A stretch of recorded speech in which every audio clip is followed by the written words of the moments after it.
Hey, this is Ken Shamrock, the world's most dangerous man, also known as the Godfather of MMA. You're listening to WNS. You're listening to the official Wrestling News Source podcast. For all of your information, go to WrestlingNewsSource.com or check us out on Facebook by searching WrestlingNewsSource.com or WNS Podcast. You can also find us on YouTube, Twitter, Stitcher, and iTunes by searching Wrestling News Source Podcast or WNS Podcast. Now being broadcast in over 45 different countries, here are your hosts, Daniel Herron, Tyler Hebert, and Doug. That's right. What's up, everyone? I am Daniel Herron. I'm Tyler Hebert.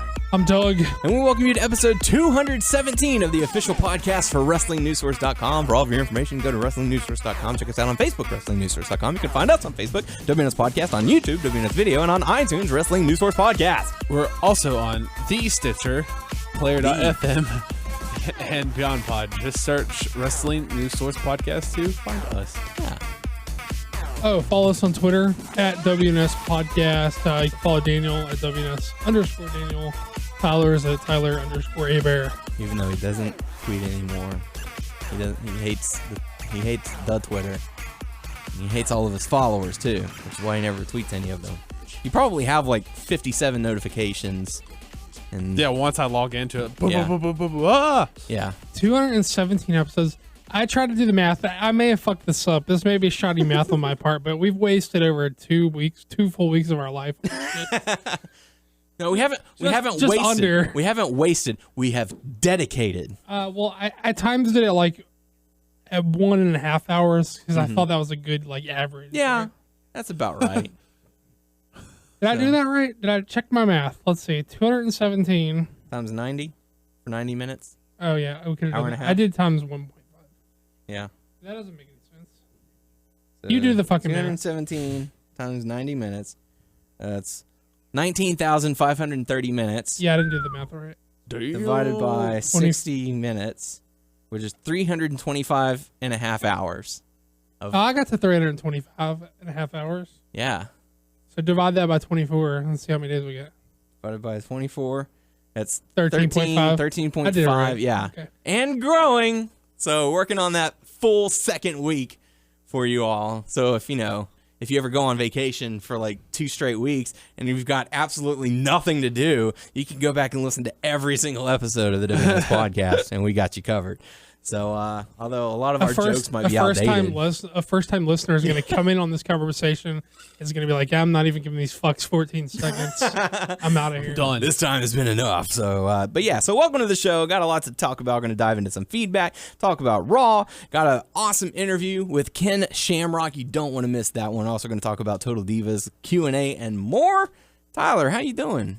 I'm doing good. I got food in my belly, and I'm good. Food in your belly, yeah, doing good. The final countdown, getting ever so close to that day you say I do. Yeah, next month. Oh, God, I still need to pay off my tux. There's still a lot of work. It's going to be that we've bad. done to the house. Yeah. How's the house coming along? There's a little bit that needs to be left. There's a little bit that needs to be painted, and then we're waiting on her parents. I thought you were counting down to the Galveston trip. Yeah, that too. That's coming up. I'm looking forward to that. I've already taken off. I've already requested off for that. Shall be fun. Yeah. You better do more than request. You better get your ass there. It's already been confirmed. What? That's right. It's going on like Donkey so Kong. I will be there. Yeah. Yeah. So deal with it. So yeah, Doug, how you doing? I'm good. Let me ask you a motherfucking question. Okay. What constitutes a taquito? Does it have to be beef? No, not at all. Let me ask. Okay, let me further explain this. Okay. Taco Bell. They've brought back the quote unquote rolled chicken tacos, which are chicken taquitos, right? I mean, come on, right? Why the fuck can't they call them taquitos? What, is it trademarked? trademarked? Is it trademarked? I don't think so. They're called rolled chicken tacos. They're fucking delicious, but they don't call them taquitos, and it's weird. That is interesting. You saw them. They're taquitos. Yeah. When I walked in, I said, "Oh, you got taquitos. Nice." Yeah. So why don't they call them taquitos or chicken taquitos? I don't know. I don't If know. there's anyone listening that works at Taco Bell, can you please explain that? Please explain your corporate heinous position actions. Please explain your corporation's position on rolled chicken tacos. Yeah, taquitos. Because when you get fajitas, doesn't matter if it's chicken or beef or mixed. Right, but my main point is like they got chicken tacos, they got fish tacos. So why can't you call it a? I mean, is it a rolled beef taco? If you get the beef one, there is no. They don't do beef taquitos. Mm-hmm. It's only chicken. Yeah, it's only chicken. That's strange. Well, okay. My thing is, why don't they call them taquitos though? Because I don't know what the fuck a chalupa is, but like they call them chalupas. Tortilla with meat, cheese, or vegetables. Yeah, I know, but I mean, I know I was being facetious. I know what a chalupa is, but my point is, if you can say chalupa, then you can say like taquito, right? Like, what's the fucking difference? When I think of taquito, fried taco, right? I think of those frozen things at the market. You know, I mean, you can warm up. You know, they have a box of like 30-something taquitos. Yeah, and is there any other restaurants that have taquitos on their menu that like fast food restaurants? No, like Tex-Mex, like Casa Ole. Jack in the Box used to have Jack in the Box used to have taquitos. Like they used to have this. But little they called it that. Yeah, they called them taquitos. Jack in the Box. You used to be able to get like a little, some sort of little conglomeration of. They give you like 2 taquitos, a taco, and a couple of egg rolls. There was like nice. There was like some sort of little combo where it's like taquitos, egg rolls, and tacos. That shit was awesome. But they don't do that anymore. I don't even think they sell taquitos anymore. Whenever you're like going, like if you go in or you're going through, the drive-through, do you say, I would like the taquito, please? Do you say that? No, I say rolled chicken tacos because I don't want to be the asshole who has like their own name for something, even though everybody else in the world calls them taquitos. Yeah. On their menu, it's called rolled chicken tacos. So I Even said, whenever, like Tyler said, the box of taquitos that you get at the store, they have beef taquitos, they have chicken taquitos, they have beef and cheese taquitos, they have beef taquitos with flour tortillas instead of corn. I mean, I don't know. Yeah, not on the Jack in the Box. Back in the menu, day, I'm sorry. Back in the day, they used to have taquitos. See, the egg rolls, stuffed jalapenos. But sometimes I'll go to Sunwalk and I'll just be like, yo, let me get 6 egg rolls. Like, I won't even get like a dinner. I'll just like, yo, let me get some egg rolls. Yeah, fuck yeah, dude. How awesome was that old lady? She's the coolest. Take an order, please. Okay, drive-through, please. There's nothing wrong with just getting all the egg rolls you want. You can get whatever you want. This is America. So. Yeah, I'm all about it. I mean, I'm just like, yo, their egg rolls are fucking delicious. I'm always like, yo, let me get like a bunch of egg rolls, please. So good stuff. All the egg rolls. Let's dive into some of the feedback that we got. One bit of feedback we have is from Bazooka Majin saying, is it wrong for me to feel like R-Truth has a crackhead gimmick? I don't think it's intended to be a crackhead gimmick. He seems to be a bit off of his rocker, though.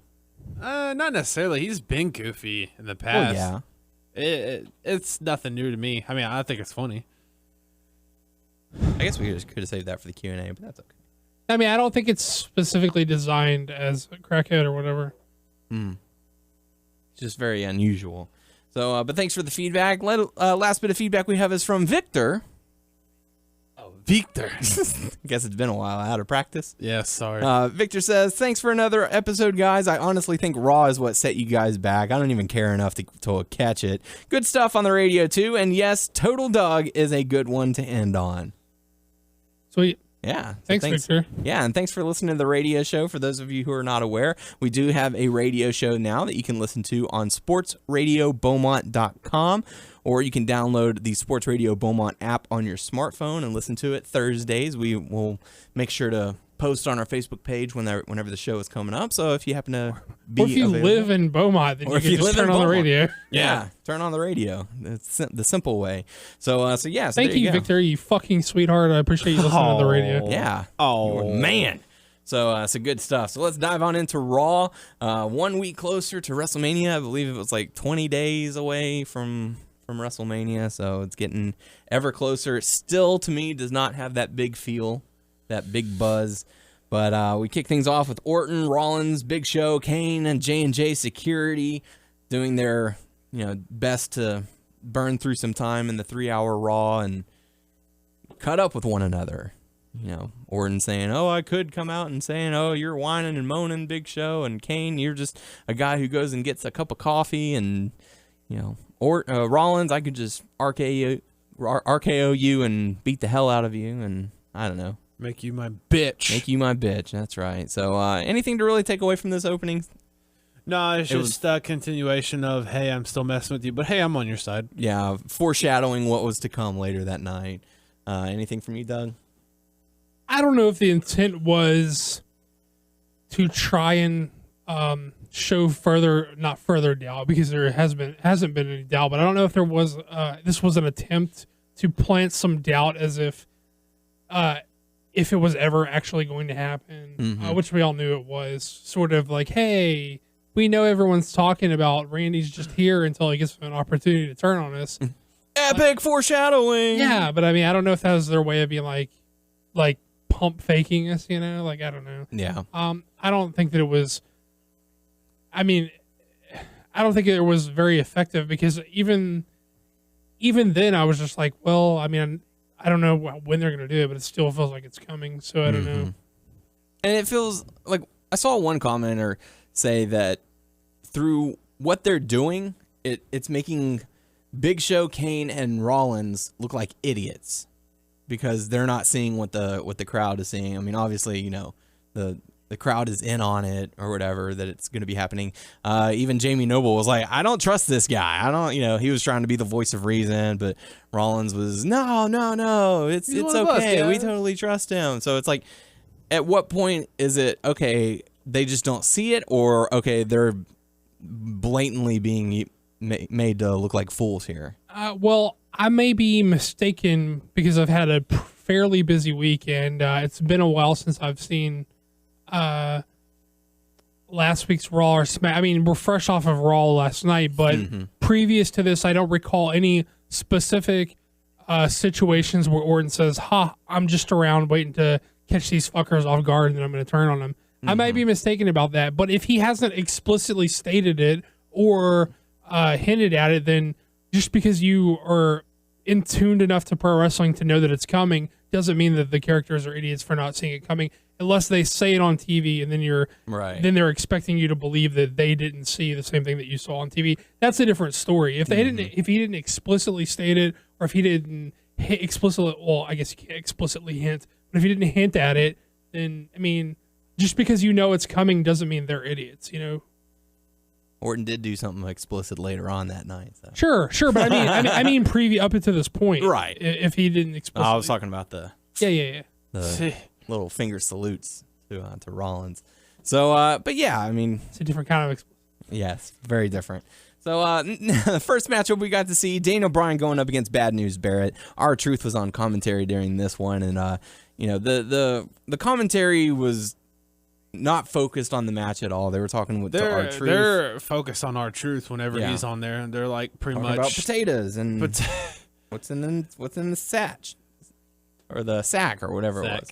Satchel, the bag. Yeah, it's just pretty much focused on him and the pretty much the whole title situation. Was I the only one that caught the JBL saying that he caught some potatoes as well working with Booker T?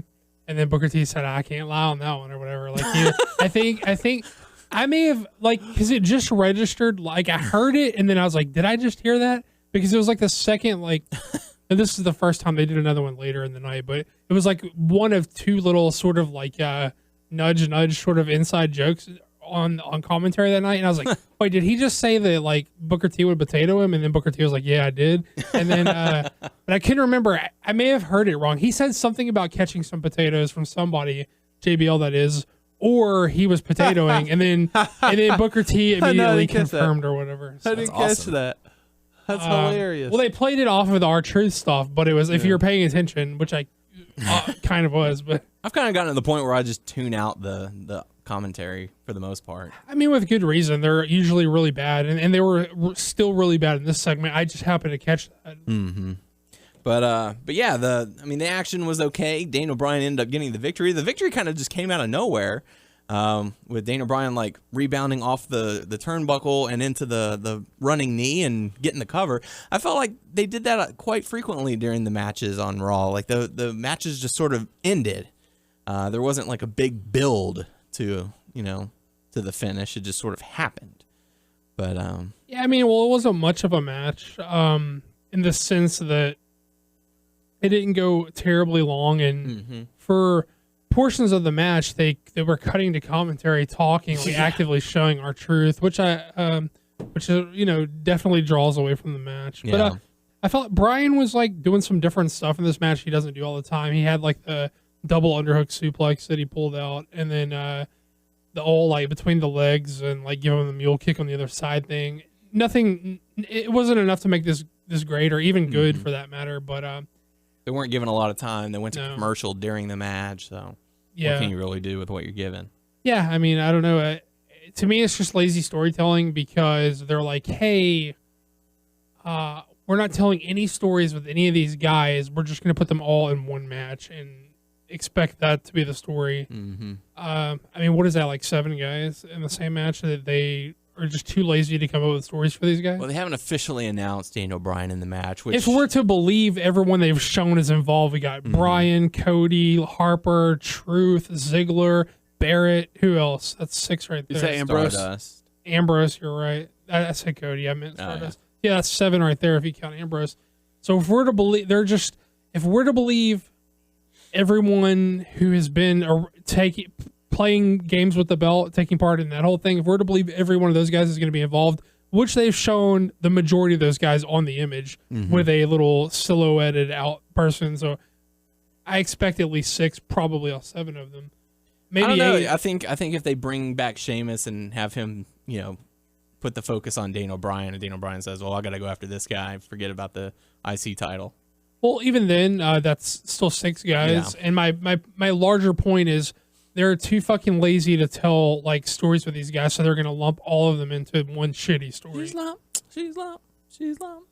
in my head.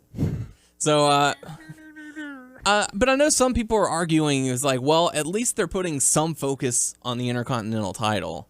Is it the good kind of focus or is it bad? I mean, because any TV time where it's centered around the title, making it seem like all these guys are wanting to get it, is that considered good or is it the way that they're doing it a bad thing? I think it's a bad thing because these guys aren't saying like, I want this title because it means something to me. They're just like, hey, we're playing hot potato with this fucking belt. Yeah. Dean Ambrose was the only one who, had a segment before Fastlane where it was like, this title used to mean something and I want it to elevate it.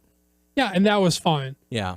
And you may have liked that you may have liked that angle, you may have not liked that angle, but it seemed like it was a genuine effort to try and elevate the title at that time. This is just lazy. Like, we have a bunch of guys who we want to get on the WrestleMania card. Yeah. We're too lazy to tell stories for all of them. We can't be bothered to write stories for all these guys. We're just going to throw all of them into one match. And these guys are not in the Andre the Giant Memorial Battle I don't Royal. think so. Yeah, and that's one thing. We're really going to have that hurting for star power. Yeah, and that's one thing that it looks like they're trying to do. They're just trying to get as many people on the WrestleMania card as they can, so they don't want. I guess they don't want people left out. Yeah, but this is a shitty way of doing it. Like, people may say yes, they're trying to give the feeling of when Money in the Bank was still at WrestleMania and you had that match with all those cool high spots. Yeah, that's fine. I grant you one of those. That you. Say I grant you this, and then you've got your battle royal, your ladder match, and now you have a battle royal match, and you got a multi-man tag match that you're obviously clearly building to now. It's not that I can't grant you one match. It's like you're giving me 3 fucking matches where you said, hey, the 30 guys involved in these 3 matches were too fucking lazy to do anything real with these guys. We're just getting them all on the card at one time. Yeah. Here's 4 tag team scramble match for the fucking belt. So that's 8 guys, which would be completely different if they built. At least from the Rumble on, where all these teams were seriously feuding with each other. They're not. Fucking Los Matadores just got wheeled out on Raw 3 weeks before WrestleMania. It's fucking lazy. You're not adding importance to the tag titles. You were too fucking lazy to book this feud going into Mania. Yep. Just like you're too fucking lazy to tell stories with these 6 guys in the fucking IC match. I mean, what are they going to do next week? They're going to throw out Connor and Victor to be in the tag team matchup? How many people are in the Andre the Giant Battle Royal? Probably like 20 people? I would say less than that at the moment. Even if I grant you 12, how many people in your fucking probably 4-man tag, 4 tag team matches you're gonna have at Mania. That's 8. That's 20. You got 6 people, probably 7, maybe even fucking 8 in your eyes. So you got 30 fucking people you're too lazy to tell stories with. So you're shoehorning and not to in mention, you're gonna have things. Naomi and Natalya on the sidelines for the tag match. So they're not going to have anything going. I grant you one of these matches. I grant you one of these matches where you say we just want a fun match where we got a ton of dudes involved. They're just doing a bunch of cool spots. That I grant you one. Here's 3 of them. Here is half of our roster that we don't fucking have the time or dedication to do anything with. They're on the card. You should be happy. No, fuck you. It's lazy. Here's 3 matches for all of our full-time employees. And now here's 3 matches with part-time guys that you probably don't even care about. Yeah, it's fucking lazy. Picture winning the Andre Memorial Battle Royal, and I don't even know when this dude's returning, but I can see Sheamus.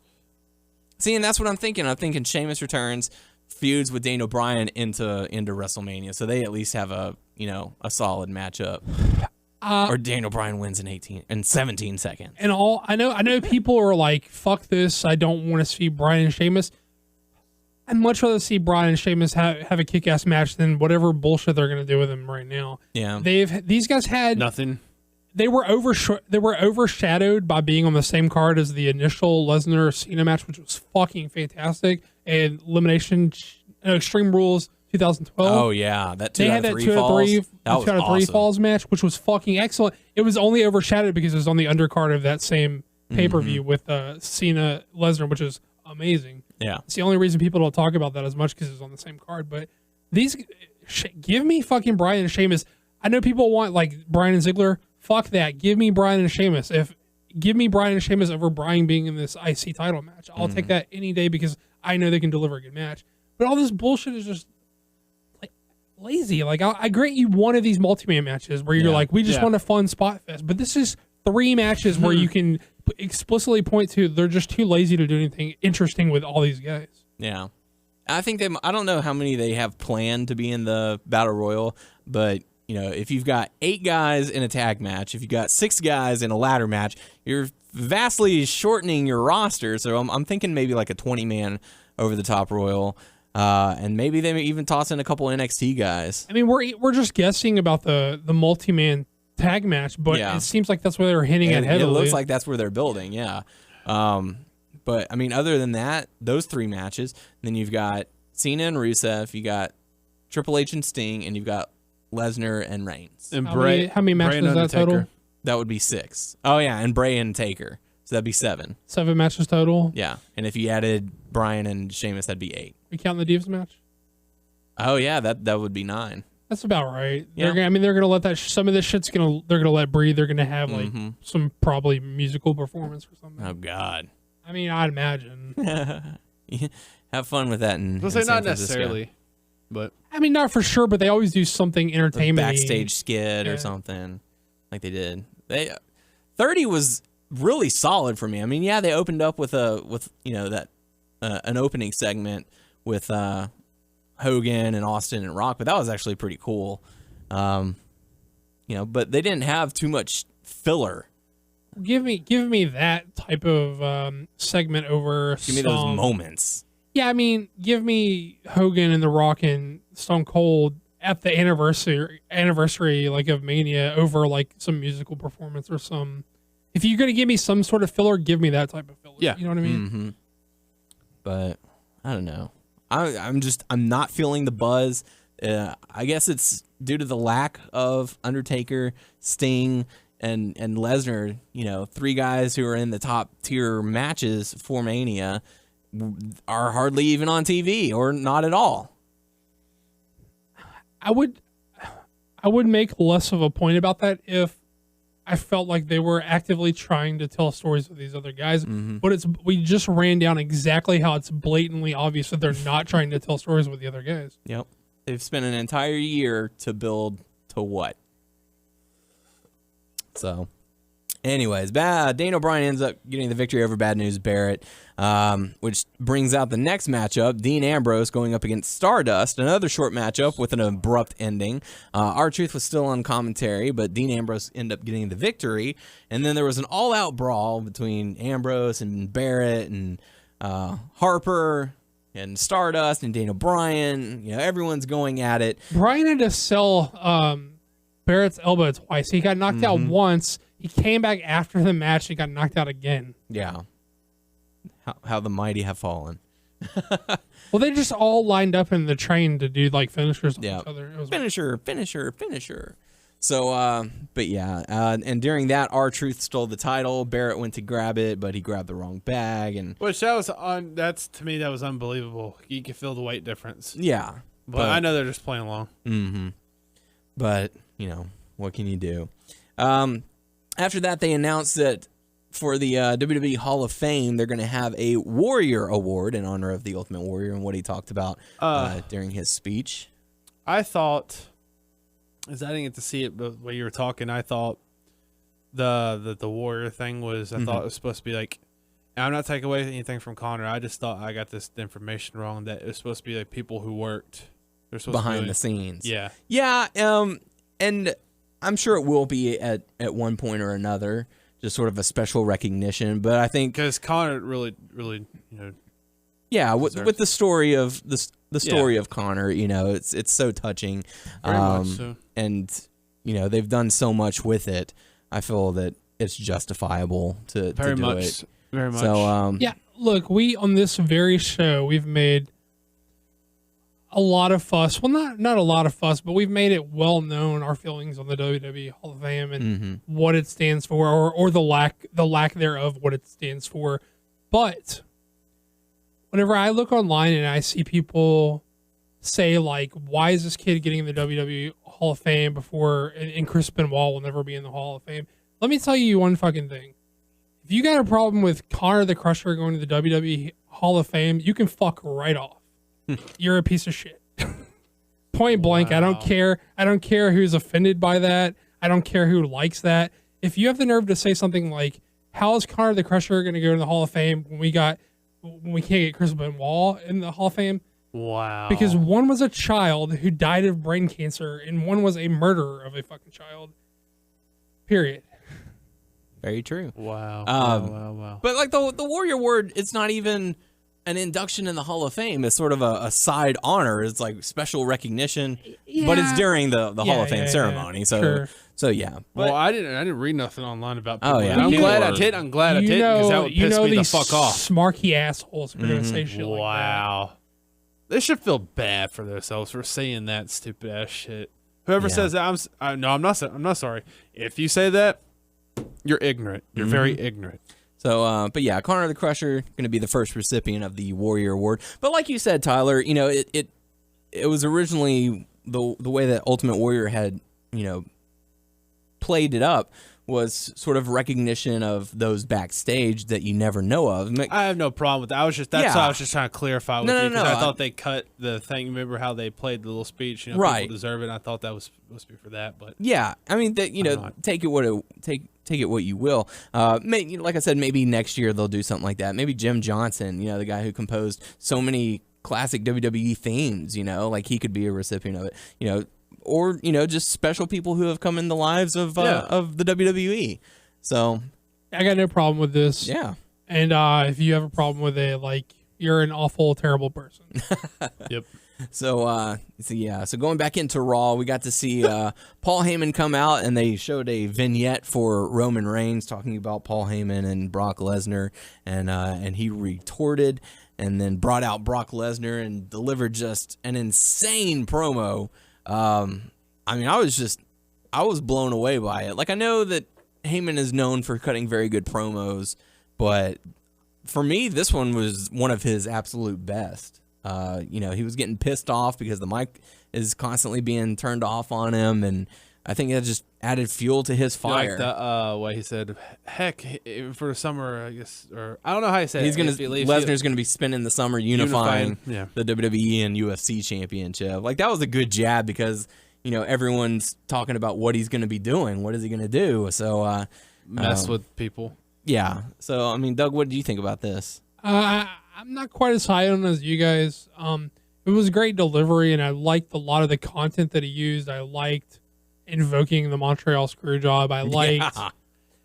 I liked sort of incorporating the UFC and the Floyd Mayweather Jr. Manny Pacquiao stuff. I sort of liked incorporating all that stuff, but I feel like it didn't do as much for Roman as it could have. Right. It did say, you know, That's true. he sort of put him over, but he sort of didn't. You know, it didn't do anything for Roman really effectively. It did.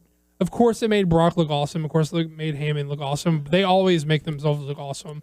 I would have liked to have seen them do a better job of making Roman seem more of like a credible threat. Yeah. He said things like he's the baddest like Samoan dude of that family, and he said like tough guy stuff about him, but it didn't come across in a way that made him. It still failed to make him seem like he's on the same level.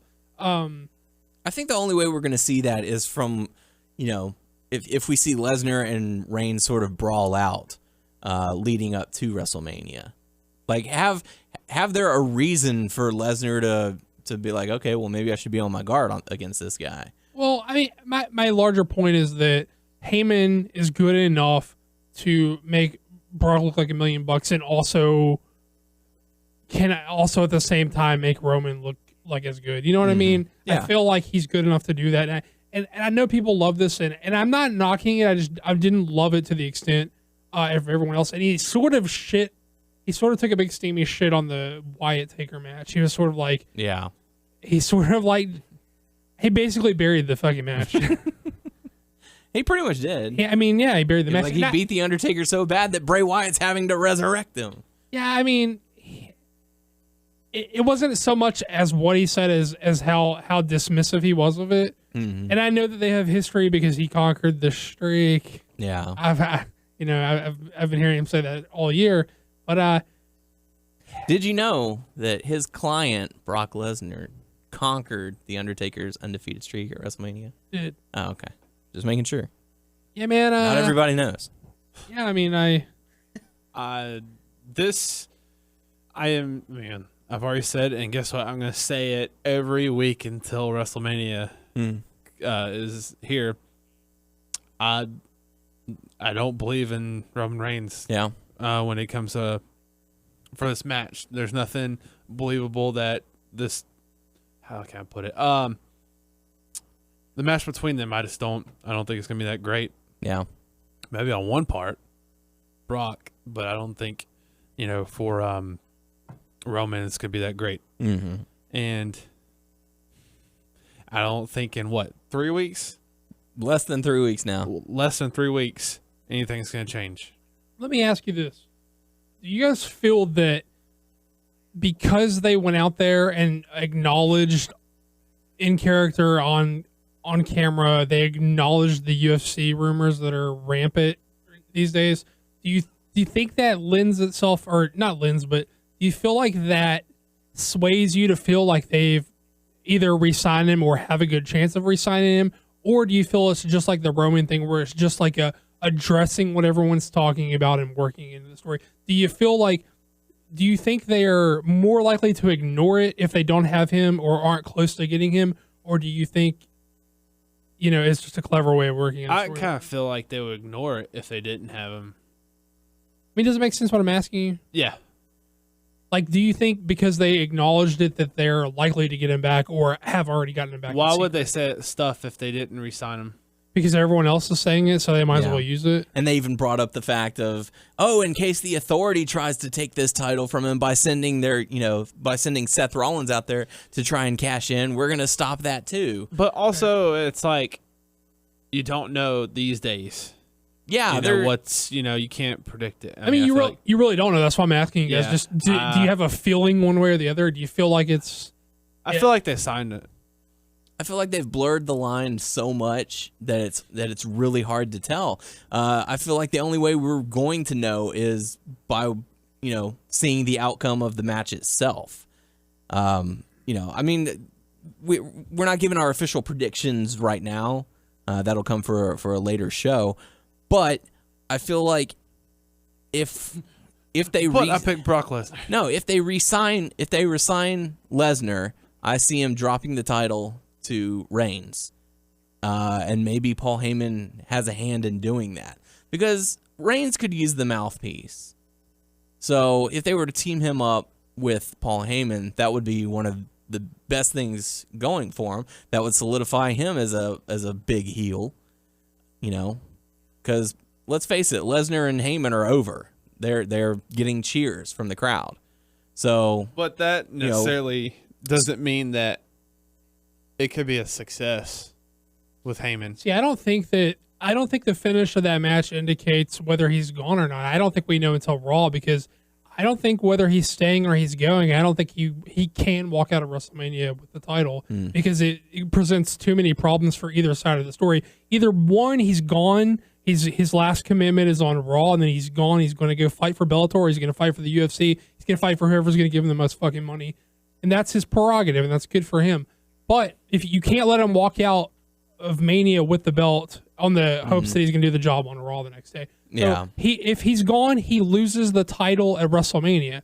If he's there, like, your whole story is culminating with him at Mania, and whether you keep Roman Reigns a babyface, whether you turn Roman Reigns heel, no ifs, ands, or buts, Roman Reigns has to beat Brock Lesnar at WrestleMania. Now, you might invoke the Seth Rollins immediately, but no matter what story you're telling, whether Brock is staying or going, and whether Roman is baby or heel, he has to beat Lesnar for either side to make sense to me. Like, I don't think we know at WrestleMania. We don't. I don't think we know until Raw if Brock is there or not. That's a fair argument, but I don't know. We'll just have. It's definitely up in the air. So we'll have to see how it all plays out. But after that, we got to see a tag match. Ryback and Rowan going up against Big Show and Kane. Short matchup. Ryback and Rowan end up getting the win. And Stephanie comes out and says, "You guys are acting like babies. You're acting like children. Go home." So that's more epic foreshadowing over the events to happen later on in the show. After that, we got a Wiz Khalifa concert. Well, was it before that where they had, let me look at the notes before. I don't think you have it on there, with the Wiz Khalifa and Wizdow. Yeah, that was right before his concert. Yeah. It's just... Miz was talking to Wiz Khalifa, like, they can collaborate, but he didn't want to. And then, like, I got the real A-lister right here. Wizdow. Yeah. Yeah. You gotta get in. What is this? You gotta get in where you're fit. You gotta get in where you can fit in. I don't know. I honestly, when I saw it, I just completely zoned out as far as what was happening. Got on your phone. Yeah. So, I don't know. Doug, what do you think about the Wiz Khalifa concert? Yeah, I don't necessarily need any type of concert during Raw. It's not Saturday Night Live. I went into the kitchen. It's not even a personal thing against Wiz Khalifa. It's just I don't need a concert during Raw. Yeah, I'd rather they pick 2 of those 30 motherfuckers in those multi-man matches and tell a fucking story with those guys instead. Where was Goldust? Where was Slater Gator? Well, I mean, not even Slater Gator. Where are the primetime players? This is something they could have used. He's got Slater Gator on the brain. This was like an 8-minute concert. The fans didn't seem... I mean, they showed a couple of fans that were standing up and clapping, but like all the people who were around them were just like standing around, or I saw a couple of kids having their hands on their faces, just bored. But, there was a couple of women who were like exceptionally into it. Yeah. There was a couple of dudes who were into it. I mean, I don't care. To me, it's not about who it is. To me, it's about that it's there in the first place when there's so much more to be done with so many of these guys. Especially this close to WrestleMania. There's so many guys and girls on this roster that would probably kill for 8 minutes or whatever Wiz got. And it's not even, about him. I guess it's just I guess they want pub for Mania, but I don't know. That's not the way to do it. Well, I mean, in your honest opinion, does any sort of publicity, any cross publicity, does that really gain you WrestleMania buys or network buys? Not really. Or TV rating? But they probably think so. Maybe it spikes. Well, I mean, it spikes the segment where people like, oh, I like Wiz Khalifa. I heard he's on this channel. I turn in for that segment. But how does that translate further? The The weird thing about my job is that I work in radio where, people think that music is the main focus. It's not. It's the advertising. The advertising is what keeps the radio going. So, but I'm the kind of person who I'm like, advertising doesn't really work for me. Like, I'll see a billboard and like, if it's like a billboard for McDonald's, I'm not going to be like, oh yeah, McDonald's. Oh, I'm loving it. Like, I'm not going to say that. So I bet you will. If I'm hungry for McDonald's, I'm going to go get McDonald's. If I'm hungry for Burger King, I'm going to go get Burger King. It depends on what I'm in the mood for.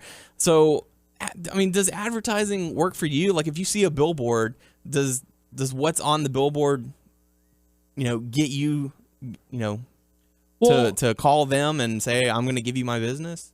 I mean, okay, I'm going to answer that, and I'm going to get back to your direct point. But the difference between what the WWE is doing and the advertisement you're talking about for the radio is the radio makes legitimate, actual money from having advertisements pay to be on the radio. Right. They paid Wiz Khalifa to be on Raw, and they don't know if that's going to translate into them getting money back. They're hoping that it does. He sends out a tweet saying, "Hey, make sure to check out WrestleMania," and people will buy in. Yeah, so that's a game. Like, advertisement on the radio is the radio station's making actual money off those people paying to be on the radio. Mm-hmm. Wiz Khalifa they're paying Wiz Khalifa in hopes that translates into a wider audience. Oh, if he's on the show, his followers will watch Raw, and that'll get them hooked. For sure. Now, to your actual question is, does the advertisement work on me? Only in a very specific way. Only in a way that an advertisement makes me aware of something that I didn't already know that exists that I would be interested in the first place. Right. An advertisement's not going to sway me to like something I don't like or wouldn't like or not like what I do like. The only way advertisement's going to affect me is, oh, I didn't know that was a thing. Now I know it's a thing. I know I already want that thing. Yeah. Now that I know that it exists, I'm going to go get it. It's like, if for Taco Bell, for example, since we're talking about taquitos and all that, if you saw just a generic... Do you mean rolled chicken tacos? No, I mean taquitos. Like, if we saw a very generic commercial for Taco Bell, would that entice you to give them business? Or if they said, hey, now for a limited time, it's grilled chicken tacos. I don't understand. Say that again. Like, which advertisement would work for you? Just a generic, hey, Taco Bell, we sell tacos and drinks, and you're gonna love it until you hit the bathroom later. Or would it say, or I got to iron, like, many years of Taco Bell has reinforced my colon. I've got a still colon. Yeah. Go So ahead. or would something specific do the trick? Like, hey, our new chalupas are back, or your favorite meal is back. I mean, I guess this specific Because it works better because it's at least informing me of something. Like, I already know I like Taco Bell. I don't need you to remind me Taco Bell exists. But if you're reminding me that your rolled chicken tacos are back, then I'm like, oh, fuck yeah, the rolled chicken tacos are back. Right. Taquitos, motherfucker. So, like, I don't know. Like, I guess in my mindset is I am already aware of your product. You don't have to bring extra stuff in to try and entice me on the product. Like, Wiz Khalifa did absolutely nothing for me. Well, see, this isn't even apples to apples comparison. This is just like a banter of something completely off topic. What would be a more direct comparison for what you're going for is, are you more inclined to buy Taco Bell if Wiz Khalifa's on a Taco Bell commercial saying Taco Bell's fucking good? Right. That's more of like that's more direct comparison of what we're talking about. So are you more, if someone you like and respect or admire says vouches for something, are you more inclined to buy for Not it? at all. Me neither. Because they were paid to say it for the most part. Tyler Aber. Yeah, I don't give a shit. If it looks good, then I'll go for it. I don't care if there's someone advertising, hey, try this. No, I don't care. Yeah. So it's just, I don't know. I'm very weird. Like, I'm very weird in the advertising world because, like, a lot of my coworkers who work in sales who have to go out to other companies and say, hey, we noticed your sales are dipping a little bit. Have you considered advertisement? I'm like, that would not work for me. Like, they had, I don't know if it was like Burger King or whatever. They had this hot chick eating like a hamburger. No, it was Hardee's. Carl's Jr. Yeah. Like, try this. So, like, people are like, no, I don't want the hamburger. I want to be with this girl. Yeah. So Oh, tell us about that girl you want to be with, Mr. What? Soon to be. I didn't say shit. You want to be with what girl?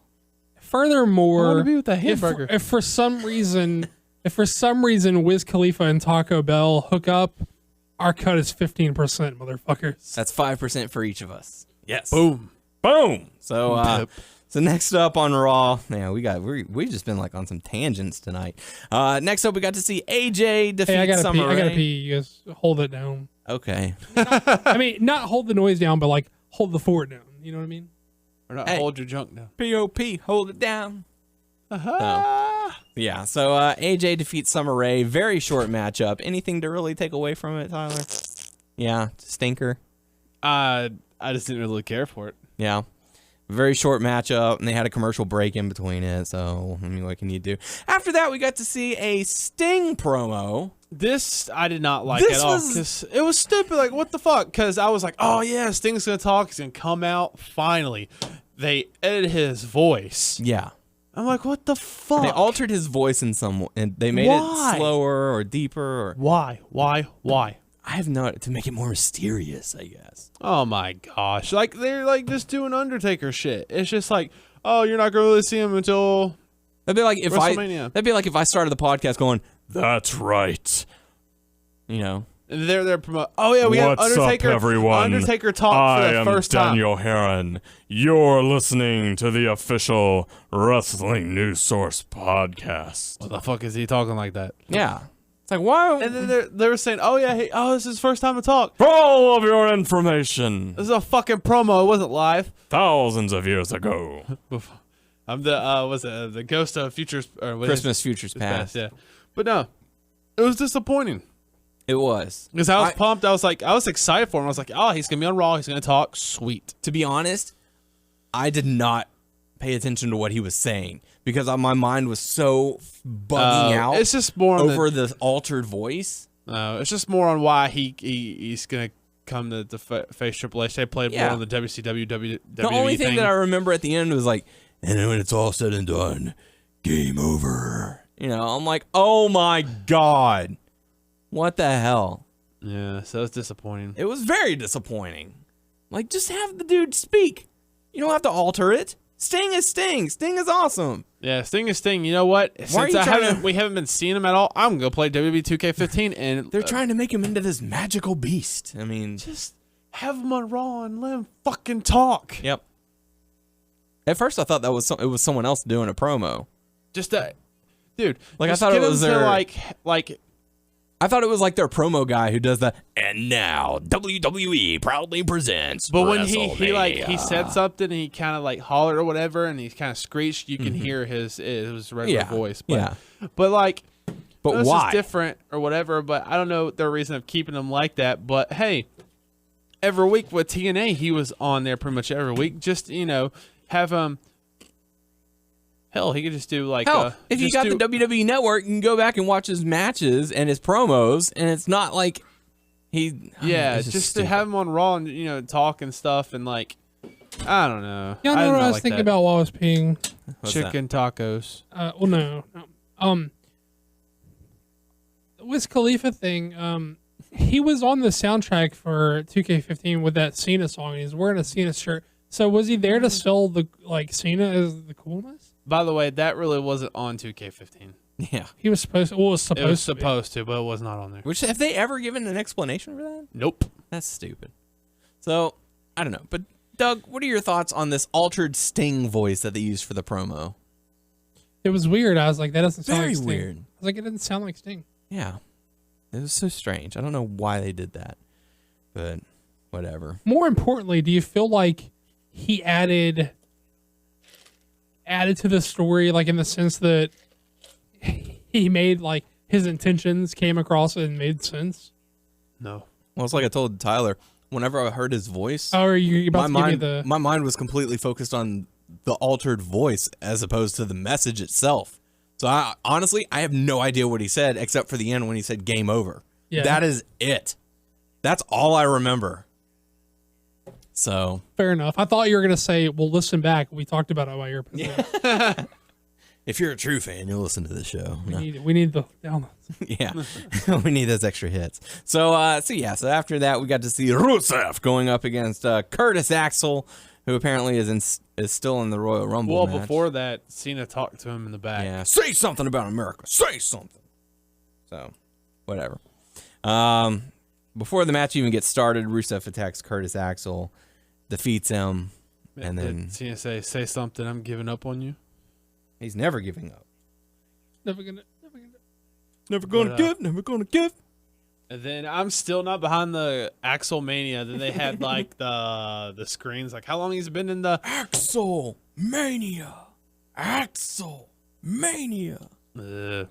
Not buying it? Nope. How about you, Doug? Nah, I mean he's got a comedy gimmick. He's like Heath Slater or like Zack Ryder, you know. Mm-hmm. What you gonna do, brother? Don't change the channel. So after that, Rusev decides to celebrate, and he says, hey, give me the microphone. And Lana's like, no, don't give him the microphone. He's like, give me the microphone. So he starts talking bad about America. Cena comes out, beats the hell out of him, puts him in the STF, makes him pass out, pours some water on him, wakes him up again, puts him back in the STF, and Lana says, okay, we'll give you the match at Mania for the U.S. title. Yeah. So Then they had a be a star. promo Don't be a bully. in the back or whatever. Like Rusev griping at Lana. Yeah. Probably called her a bitch in his language. He sent Lana away. So we might Whoa. Don't implant misogyny on Rusev. You don't know that he called her a bitch. Do you speak Bulgarian and or Russian? Sometimes. Sometimes. Oh, we'll translate. Please translate. Yeah, let us know what he said. Get the fuck out, you bitch. Yeah? Nope, I don't know shit. Okay. Just making sure. That's what he said. So, So if you work for Taco Bell and you can explain the taquitos, and or if you know Bulgarian or Russian and can explain or can translate and Please do. confirm and or deny Tyler's transplanted misogyny. If you can answer either one of those, please let words us he was know. really saying, or it's just like gibberish. I would think so. Oh, he's probably he's speaking the language. He speaks the language.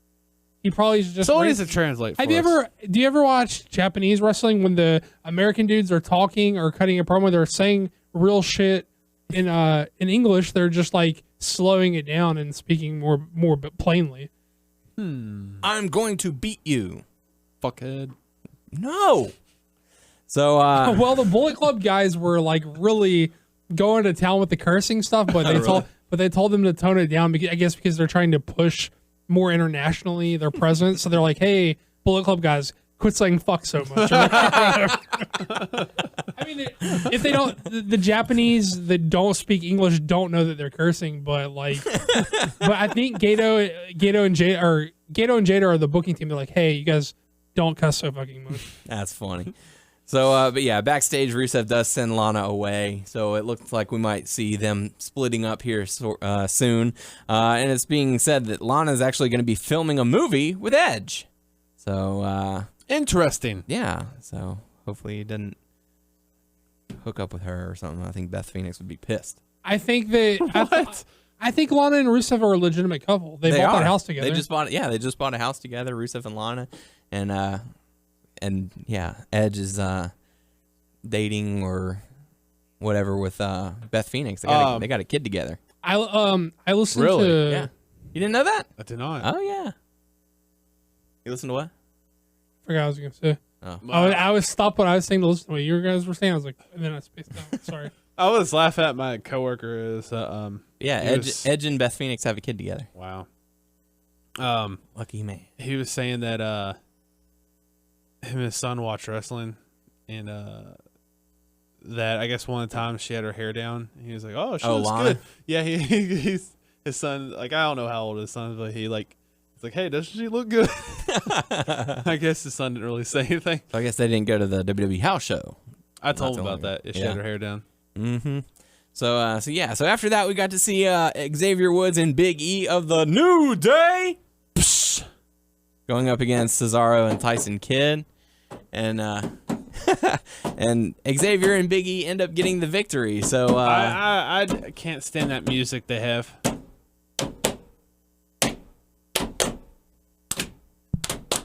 Day. New Day. You can't stand their music, their theme song. Can't behind it. Okay. New. What do you think Day. about the matchup? That yeah, Cesaro and Kid lost. Mm-hmm. What did they lose with? I forgot. How did they lose? I don't remember. Doug, do you happen to remember how they lost?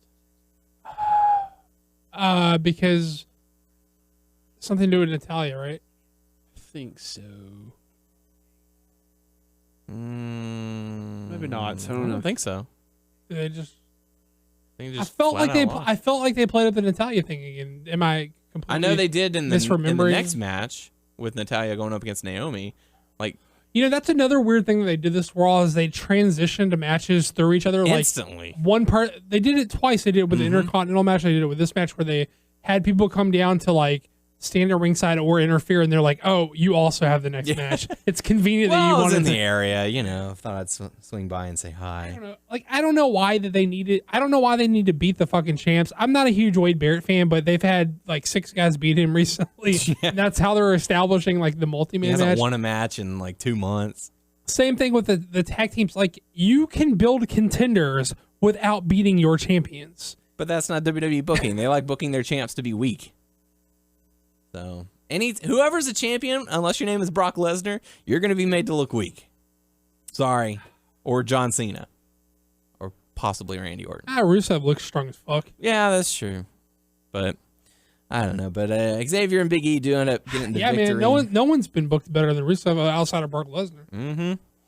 So that takes us into the next matchup. Naomi going up against Natalia. Naomi ends up getting the win.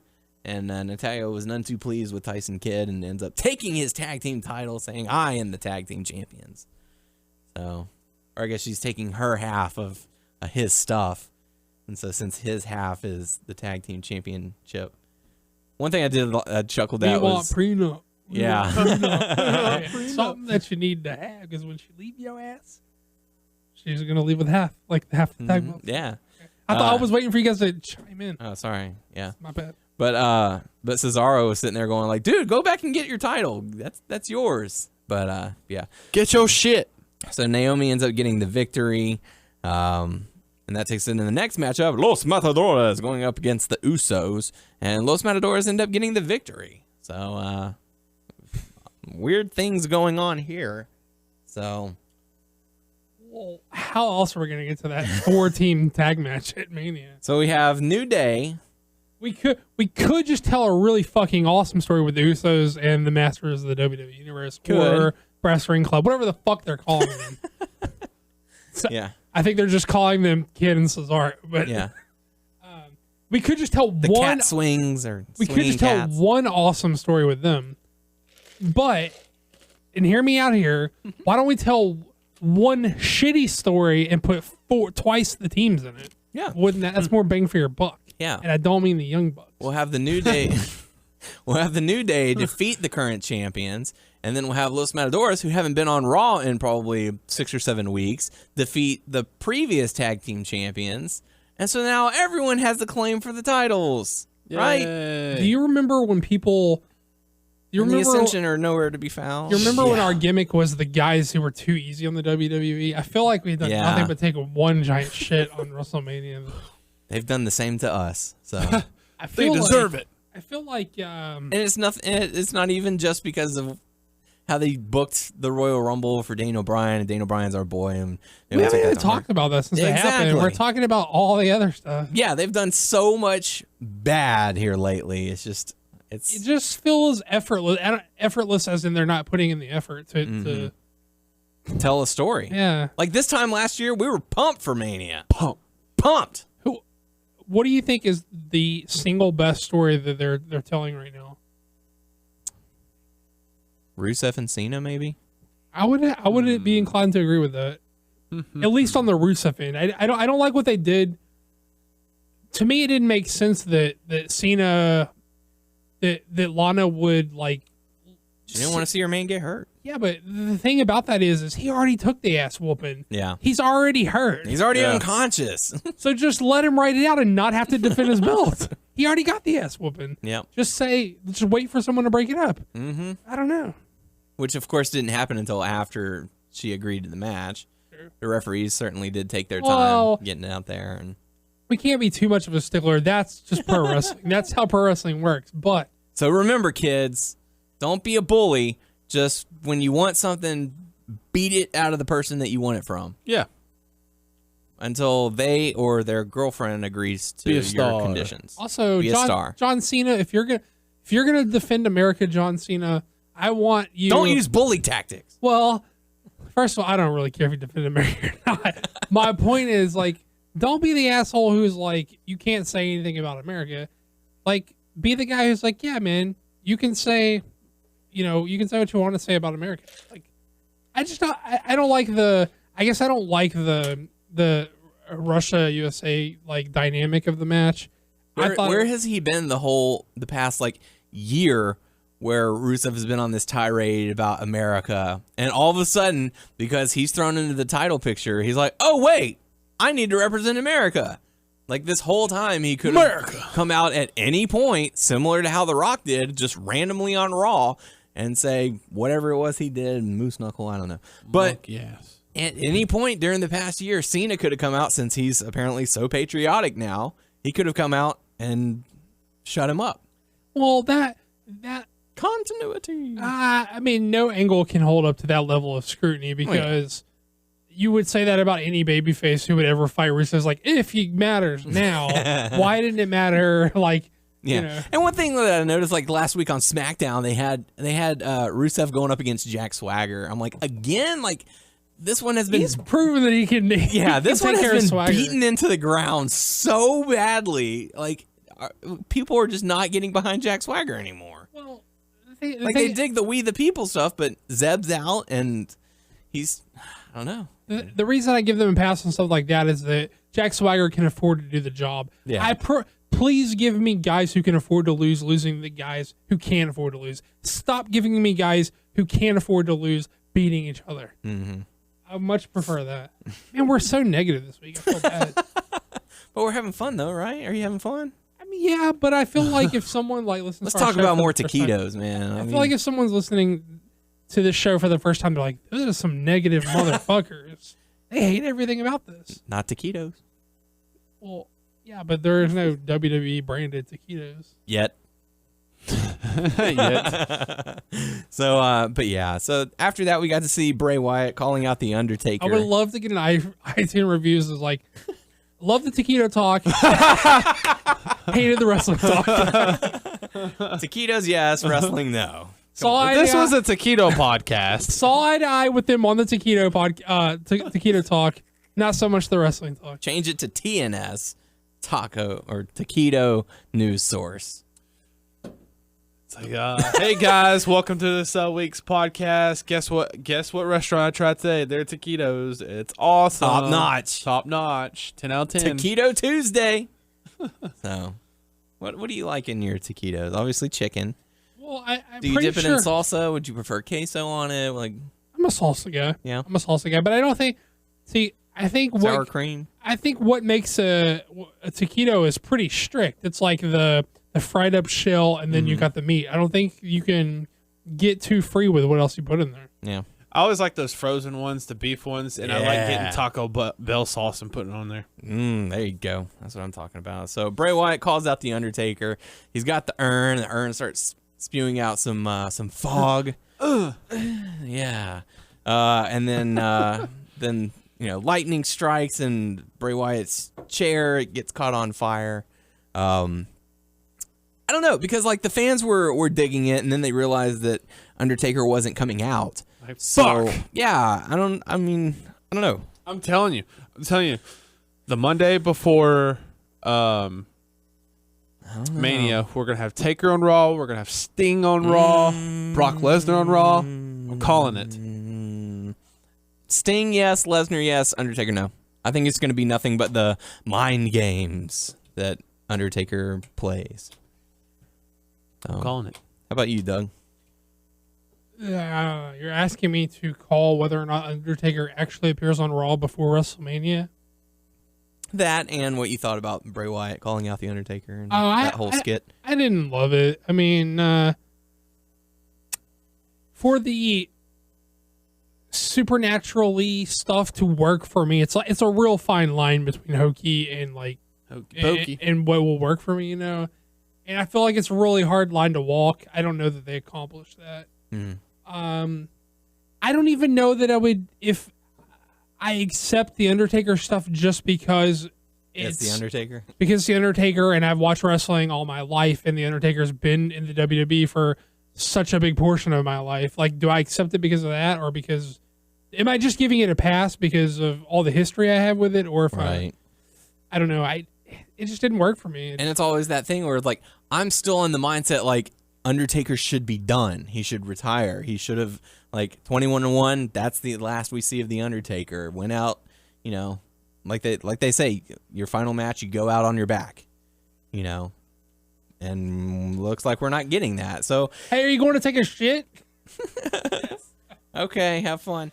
But but I mean, you know, it's one of those things where I'm still going, what do they have to gain from Undertaker aside from a few extra buys, a few people still drawing in, but like. Do you go 21-2, or do you go 22-1? Like, what? Where does this go? Well, like I guess I'm not seeing like the bigger picture. I'm seeing the now, and maybe that's my problem. Well, I don't think that my problem with it is that for it to help Bray, he has to win. Mm-hmm. But even then, I don't think it helps him because the streak has already been been taken, so it's not really that big of a deal anymore. Yep.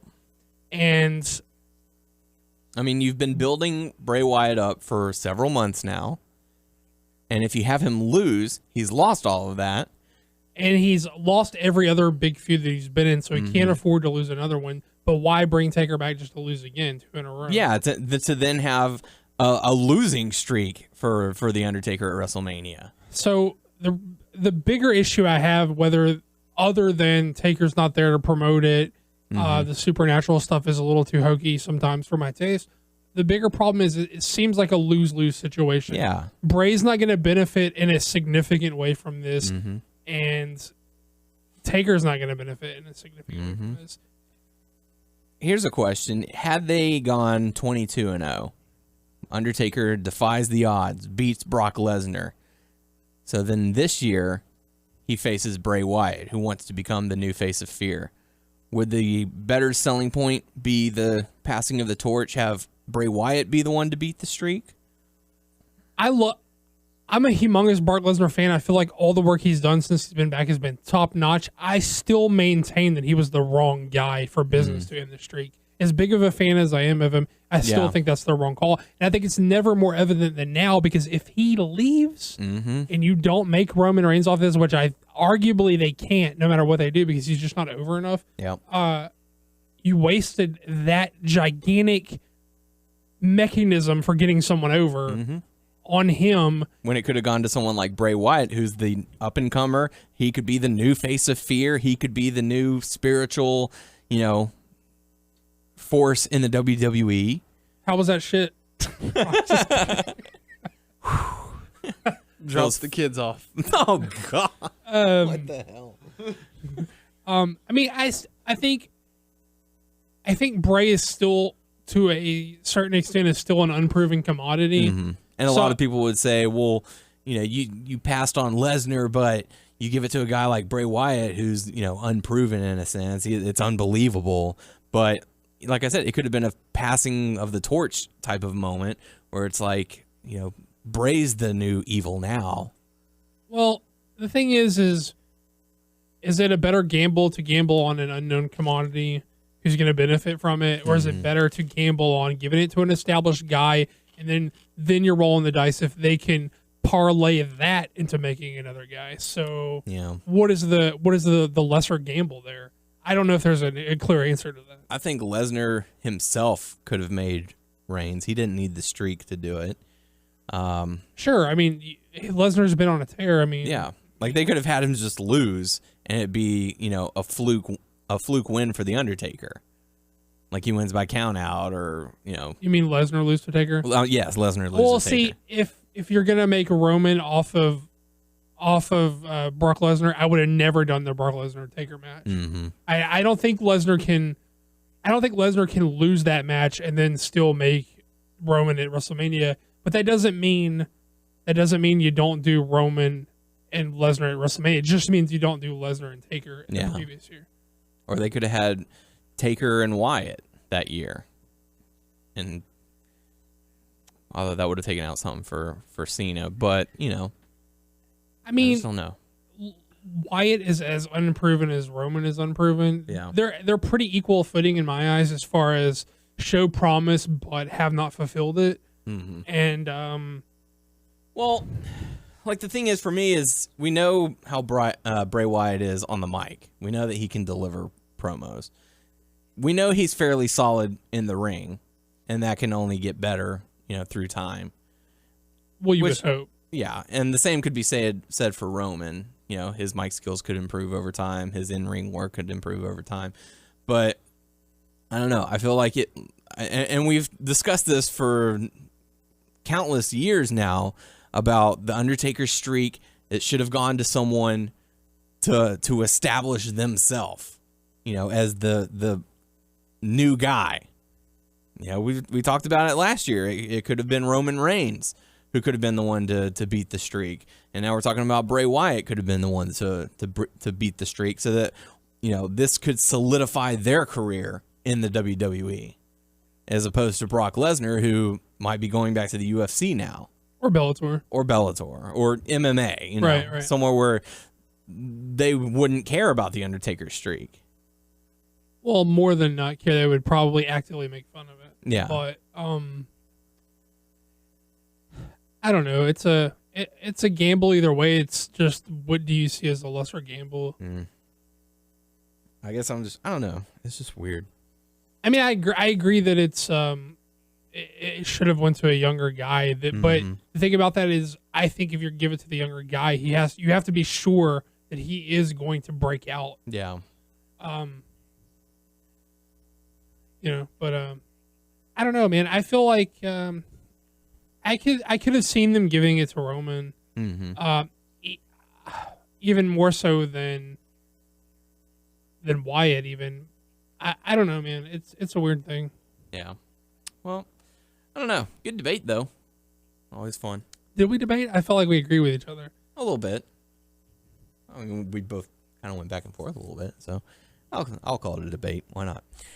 So that takes us into the main event of the evening. If you say taquito, I say rolled chicken. Yeah, there you go. But we essentially mean the same thing. Right. Okay. So after that, we got the main event, which is a 2-on-1 handicap match. Roman Reigns going up against Orton and Rollins. Orton never getting into the matchup. Roman Reigns taking care of business. Rollins trying to make the tag to Orton, and Orton pulls his hand away and, signifying, it's about to go down. You're going to be my bitch. You're going to be my bitch.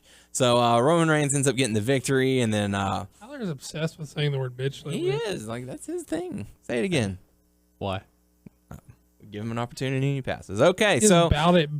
Yeah. He's about saying that bitch. so, saying it. That everywhere. bitch.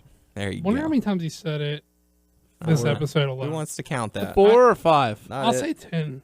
10? No, I don't think so. Maybe more? Nope. Less. Less? Yeah. All right. We'll see. So, so Roman Reigns ends up defeating Orton and Rollins. Orton decides to strike on Rollins. Now that Big Show and Kane are gone, and Rollins sent J&J Security to the back. He doesn't need them. They've been nothing but trouble. So, I don't know. What do y'all think about? The matchup wasn't really much, but what do you think about the beatdown that Orton gave to Rollins? This is the start, I guess, of, hey. We're gonna fight at Mania. Yeah. Match number 10. Woo! I feel like it's anticlimactic just because everyone knew it was coming, even though they tried to diverge. But I felt like he had more momentum when he came back actively opposing him instead of pretending to be his friend just to set him up later. Absolutely. I felt like they killed all the momentum he had. The crowd was hot in the beginning, at the very beginning of Raw, whenever he was delivering that promo, and then he killed it, and then they did this, and the crowd started getting into it, and then once he started attacking, You know who also likes to say bitch a lot lately? Randy Orton. Tyler Yeah. Randy Orton. Yeah. Not so different. Nope. We're friends. You say Orton, I say A-Bear, But, Say tomato. yeah. So, yeah, I mean, and like the beatdown was so odd in the beginning that the crowd just kind of died out. Like there were a few fans who were still into it, but it wasn't, I don't know. Like, I feel like if he was going to shout and scream at Rollins, he should have at least had a microphone so that the fans in the audience could hear what he was saying. But I don't know. I feel like it was too little too late. And the crowd wasn't all that into it. Yeah. Yep. So anything I agree. else? I agree. Anything else to take away from Raw this week? No. As we go past the hour mark just to cover Raw. So there you go. But now it's something really cool. Hope you enjoy it. You're listening to a special interview segment for the official podcast for WrestlingNewsSource.com. Okay, folks, joining us on the show this week, he is considered the godfather of MMA, also the world's most dangerous man, and one of the first inductees into the UFC Hall of Fame, the one and only Mr. Ken Shamrock. Ken, welcome to the show. Well, thank you for having me. We certainly appreciate your time. For all the information on Ken Shamrock, you can go to his website, kenshamrock.com. You can also follow him on Twitter at ShamrockKen. The main reason we're having you on here is you're going to be facing Kimbo Slice at Bellator on June 20th, live on Spike. And I know it's been a while since your last fight, so I have to ask you, what are you planning on changing in your training in preparation for Kimbo? Well, it's been a while since I've actually gone into this type of training.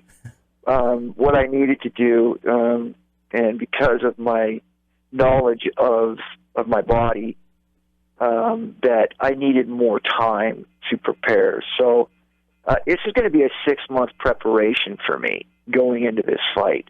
I had to make sure that I got my body into shape. I always stay in shape, but I had to get into shape to where I could actually start into training. So there's 3 phases here. One, I had to get my body into shape to where I could actually start doing the CrossFit training, and the CrossFit training then into the sparring and preparation for the fight. So what I do for that is that I go into the gym and I hit the weights, I strengthen the muscles, I stretch them, and making sure that I'm in condition to be able to do the CrossFit stuff, which will be the ropes, the hammers, the core strength stuff with the tubings, and then being able to, from that, moving into the actual sparring with kickboxing and also with takedowns and the grappling. And this is what I have to prepare for, and each one of these things takes about 6 weeks for me to get to the next step. Very intense. Something that might help you in your journey to this fight against Kimbo is your current crowdfunding project on fanback.com, the Shamrock Slam drink. It's considered the first technical fitness drink. Could you tell us a little bit more about that? Well, just like I've always, I think my reputation's really starting to precede itself now, is that I've been very fortunate to be in the startup of a lot of different things. I was in the startup of the Pancreas organization in Japan. Became a big figure over there. Then I was also in the UFC, the startup of that, and I was a big figure in that twice, not only at the beginning, but also back in when the Fertittas took it over. I was also the big figure for that UFC. So two different times in the UFC, one in the no-holds-barred era, one in the MMA era. And then also, being a big figure, being the first one to be able to cross over into the World Wrestling Federation and be a big figure there. With these things, I've done a lot of things the first time. And I have an opportunity now with the bare-knuckle boxing to be the first one to really jump into bare-knuckle boxing, bring that to the professional level. These are the things that I have opportunities to do for the first time. So this crowdfunding thing and the drink is also something that hasn't been done yet as far as the type of drink that we have. This is a science, fitness, energy drink. There's no other drink out there like it. It's the first one made, and it is absolutely amazing. The fact is, with my training right now, and when people see the shape that I'm in, a lot of it goes to the things I'm doing. I've got a friend that has Fight Labs. I'm taking his Invincible, which is some pills that he has called Invincible, and also some pills called Freedom, and that's Fight Labs. But on top of that, which is making these things happen with the energy and the vitamins and things that I'm getting from the Shamrock Slam, is what's really driving all these things to happen. So I'm having a tremendous training camp right now. It's just starting out. I'm way ahead of the game, and it's because of these supplements and stuff that I'm taking. So we want to be able to bring the fans in, people who want to get involved and be a part of Team Shamrock. They're going to have that availability with this crowdfunding to be a part of something new and something very, very good. Very cool. And for all the information on that, on the Shamrock Slam crowdfunding project, you can visit the website, kenshamrock.com. You'll find a link there to take you over. It's got some pretty cool incentives as well. You get to test out the drink. You've also delved into Fighter Source. You're now one of the owners of the world's largest amateur MMA league, Fighter Source. What brought interest for you to hop on board with that project? Well, my passion's always been about helping the youth, and this is no different, except these youths are 21, 22, 23 years old, and maybe even older than that, but they're very young in the MMA world. And since I've already been through all the hurdles and the ups and downs in the world of professional MMA, I can really turn around and help these guys prepare for their future. Get them prepared to go up and be a professional athlete, making sure they got all the skills that they need to be able to be successful when they get there. And to be a part of this league was something that Des, my business partner, had reached out to these guys because he knew my heart. He knew this is what I wanted to do. I wanted to be not necessarily in the professional rankings of being a part of a professional organization, but more in the amateurs, because I felt like I could offer more there. These kids are young. They're willing to learn. And I have so much that I can offer them moving up, that the information I can give them, the knowledge that I have that I can give them, so that when they're first starting out, they can do all the right things instead of making the mistakes that a lot of these guys are making starting out, because there's no one there to guide them.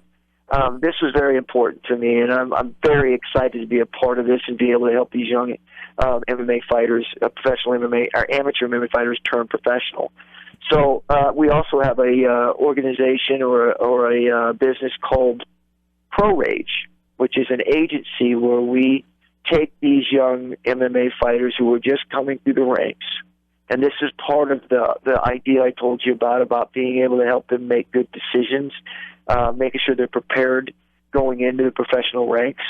We're also going to offer management for these professional guys that are going to just turn pro, coming from these amateur statuses, and be able to guide them in the right direction, making sure they make the right decisions, and making sure they get what they deserve.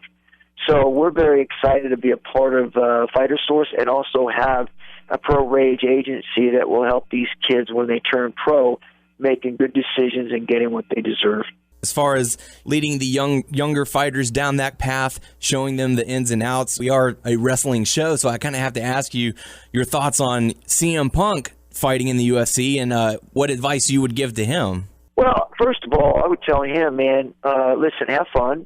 You know, don't let the pressure of everybody saying that you've got to produce, because this is your first fight, and you need to go in there and I think that they're doing him right. I don't think they're going to do what they did to Brock and just throw him right into the top and have him fight for his life. I believe that they're going to give him somebody that's in the caliber of where he's at right now. Give him a chance to grow. I think it's tremendous what he's doing. My hat's off to him. I think that there shouldn't be so much pressure on people who want to step out and try something because they come from somewhere else, like, for instance, pro wrestling. He built a huge name for himself. He's a superstar. And he's taking all of that he built, and he's putting it on the line by jumping in the cage. To me, that takes balls. And my hat's off to him. And most people say, well, that's not really a smart business move. Listen, you live one time. Mm-hmm. And if there's things that you want to do in life, man, live your life, man. Don't let people, make you afraid of taking chances in life. And if you fail, it's no big deal. Get back up and fight through it and be successful again. If you did it once, you can do it again. So my hat's off to him, man. I support him. Absolutely. You got to go out there and do what you want to do, and don't let anyone stop you. Now, you have switched back and forth from MMA to professional wrestling over the years. Do you have a preference of the two? I don't. I really enjoy both of them tremendously. They really made me who I am today. I'm not Ken Shamrock, the MMA world champion, no holds barred fighter. I'm Ken Shamrock, the world's most dangerous man, professional wrestling and MMA world champion. Absolutely. And, you spoke earlier about your training regimens, what you have to go through in order to prepare for a fight. But when you're in professional wrestling, you're constantly on the road. You're constantly putting on performances. So people say, well, yes, it is fake. However, your body is taking quite a toll. So which would you say is more physically demanding for you or on you? Training to fight in MMA and maybe winning in a few minutes, or training in a match for a wrestling ring where, the match will go 10, 15 minutes, and then you have to get up the very next night or the very next week and do it all over again? Well, you said it right there, that you got to get up and do it again. It's not like you can take a couple months off. So there's no question in my mind that my stint in the World Wrestling Federation was a lot tougher on me than my stint in MMA. And not to say is that, going into a fight that's not tough on you, because it is, but I was good. I mean, I felt at home in that ring, and I didn't sustain too many damages when I was actually fighting. Most of mine came in training. So I really, really, really believed with my experiences that it was a lot tougher on me having to get up day to day and go out there and take 10, 15, 20 bumps 7 or 8 or 10 days in a row. It was tough, and then getting on a plane and traveling to the next town. So it was a lot more grueling than I think most people realize. Absolutely. It's one of those things where they say, if you get into the world of professional wrestling, you're never again at 100%. But you're right about that. That's a good saying too, man. Once you become a professional wrestler and you get on tour, you are done being healthy. Now training for MMA fights, you're taught certain things. Things become very instinctive, very reactionary. So when you made the transition from MMA to professional wrestling, did you have to instinctively or tell your mind, okay, he's going to try and throw a punch, don't put him in an armbar, don't try and seriously hurt this guy? No, I actually kept my reflexes and my counters, because when we were actually practicing in the gym, we weren't out to try and tap people out. So we would go through all these different moves and put people in different moves, even when I was training for MMA, but I wasn't applying the hold to tap them out. And I basically just applied those same methods and the same kind of stuff to pro wrestling, where I wasn't going in there to try to break their arm or leg. I was going in there to try and put a hold on them and counter whatever it is they were doing. And that's basically how I went about it. Was if they tried to duck over me, I would do a rollover sunset flip into a knee bar. So I just used counters for everything that pro wrestling had done to me. I would counter it with a submission. Very cool. During your time there in the WWE, they brought in guys like Steve Blackman and Dan Severn, fellow MMA fighters, as well as yourself on the roster, and even featured a Lion's Den match a few times. Was there a bond between you guys, or did you kind of keep your distance from one another, or who did you bond with backstage? Well, I think I actually traveled a lot with Steve Blackman. I traveled a lot with Road Dogg and Billy Gunn. But really, I think I got along with everybody pretty much. There's a few of them there that we just, for whatever reason, didn't see. I don't know, just didn't quite, mesh. But for the majority of them, I thought I had gotten along with everybody pretty much. Yeah, and we always like hearing on the road stories. You always try and picture who someone is riding with, and you always get some strange combinations. So was there ever like a interesting road story that happened with you and some of the guys you were riding with? I will never talk about them. Totally understandable. But you had such an impact in your time in WWE. You went on to other promotions as well to wrestle, and fans are still talking about you. They were hoping maybe you'd be a surprise entrant in this year's Royal Rumble. How's your relationship with WWE? Are you on speaking terms? Do y'all, what's the deal with that? We're not on speaking terms, because I've reached out several times and I never got a response. I actually, at one time, it went through Shane McMahon years back to kind of find out what, where I stood, and I got no response back. Well, Shane said that they're not really there yet with using me. I don't know. He didn't give me I didn't want to dig either because I didn't want to put him on the spot. Right. But I mean, I'm sure he got something, but it wasn't something he wanted to tell me.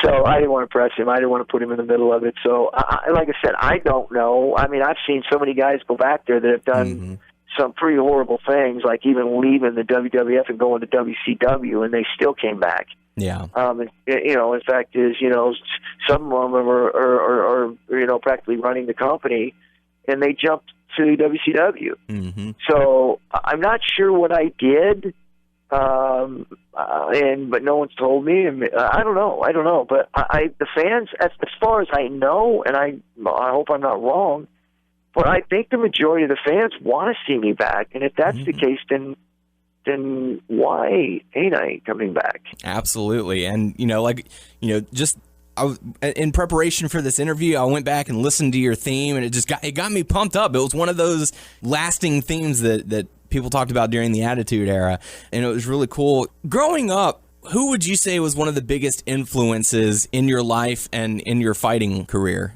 Well, I would have to say my dad was my father who adopted me in the group home was a huge influence on changing my life, on getting me going in the right direction, and also to being a Christian, and the Lord Jesus Christ really helped me really become a better person. So those are the things that really stand out to me as mentors or life-changing situations that really helped me be the man I am today. There's a lot of good people out there, a lot of people that influenced my life along the way that really encouraged me to be strong and to stay in it, not to take all these little things and let them get in the way, and just focus on what you're trying to accomplish. But like I said, most of these things that I did, I was the one that started them. I was one of the guys that was out there doing it first. So it wasn't like I could learn from anybody. Pro wrestling was different. I had Bret Hart and a lot of different guys that I worked with that took me under their wing and really helped me understand the psychology of pro wrestling. So that's definitely a lot of guys in the locker room who all were supportive of me being there. It was really a good thing, and I really appreciated that. But like you talk about Pancrase, or you talk about the UFC, or you talk about what I'm doing right now. A lot of these things I did first. I mean, there was me and the guys that were doing it first. So there really went over there that we look up to go, hey, you mentored me, because we were doing it first. Mm-hmm. So. So again, like I said, I've been pretty fortunate in that sense to have been in the beginning of a lot of things. Very cool. And I know there's a lot of speculation over what Brock Lesnar will do after this year's WrestleMania. His contract's coming to a close, and there seems to be some clashing going on. Would you like to see him return to UFC, or would you prefer to see him try and get a bigger contract in WWE? What would you like to see him do? I think Brock Lesnar is a tremendous talent in MMA and in the UFC and in pro wrestling, WWE. He's tremendous. He's a big personality. And I hope he gets what he wants. I hope he does what makes him happy. Final question for you, Mr. Ken Shamrock. When it's all said and done, what would you like your legacy to be? Well, I want people to look at me and the most important thing to me, it's not about the championship belts, and it's not about all the accomplishments that I've done. It's about me being me as a human being. Who do people say I am? A loving father, a loving husband, a good friend, a good person. These are things that are important to me. A good Christian brother, a good Christian, mentor or student. These are things that are important to me. That if I was to pass on tomorrow, I want people to look at me as a human being and who I was as a human being. Very cool stuff. Well, best of luck to you facing Kimbo Slice at Bellator on June 20th, live on Spike. For more information on Mr. Ken Shamrock, you can follow him on Twitter at ShamrockKen or go to KenShamrock.com. Also, too, because I've only probably got 2 or 3 more fights left in me, I realize that my time is really starting to come to an end. I'm enjoying myself right now. I'm very healthy. I'm excited about this second opportunity and the way my body's responding to training. I'm very fortunate to be where I'm at. But I also, because of that, I want to draw my fans in to be a part of this journey with me. And the way that I'm doing that is I'm writing a blog, a weekly blog, that you can go to on my website, KenShamrock.com, and you can go to the blog, and I write a paragraph about my training or what I've been up to that week, and it's on a weekly basis. It also has pictures and videos of my training and different things that I've been doing. And you can go to my contact page on my website, and you can leave your comment on what it is that you have to say to me, and I'll respond back to you. But this is what I'm doing because I really believe that I wouldn't be where I'm at without my fans. They've given me tremendous support and huge opportunity to keep doing the things that I'm doing. This is my way of showing my appreciation to them, is bringing them in close to my training, inside my training, so they can be a part of this journey with me. Mr. Shamrock, it has certainly been a pleasure and an honor to have you on the show. Again, thank you very much for your time, and best of luck in your fight. All right. Thank you, my brother. Have a good one. You too. And now, Total Divas with Doug and Tyler. Mostly Doug. No wonder people call you fat on Twitter. Shut up! I have to say, I feel like a real diva. You are a grown-ass woman. All right, Total Divas time. Represent. Yep. So there's 2 episodes. I only got to watch 1 episode, and it wasn't the season finale. Don't tell them that part. Just say, hey, there were 2 episodes this week. We're covering 1 episode this week. We love you so much. We're going to stretch it out. Yeah, what he said. Yeah, show me Coke. 1, 2. It's in my fridge. Sweet. So, I'm trying to think how many storylines are there. There was Paige was with Foxy and Rosa, and Paige likes this guy. His name's Bradley. He's in some band. And What kind of band? A rubber band, man. I don't know.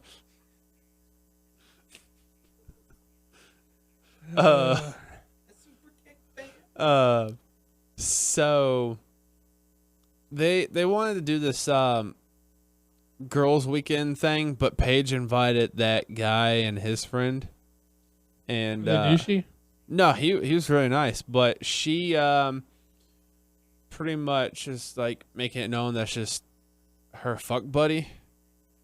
Did she say this is my fuck buddy? Pretty much, yeah. No, I mean she said quotes fuck buddy, quote end quote. She said fuck something, but it was like one word. I guess she said my fuck, or I don't know. She said bitch? fuck? Yeah. Did they believe it? Yeah. How'd you know it was fuck? I'm just guessing. What if she's like, this is my shit buddy? Shit buddy. This is my damn buddy. But your favorite, well, this is my bitch buddy. My bitch buddy. My bitch. And she was hot and cold with him like throughout the whole episode. How do you mean?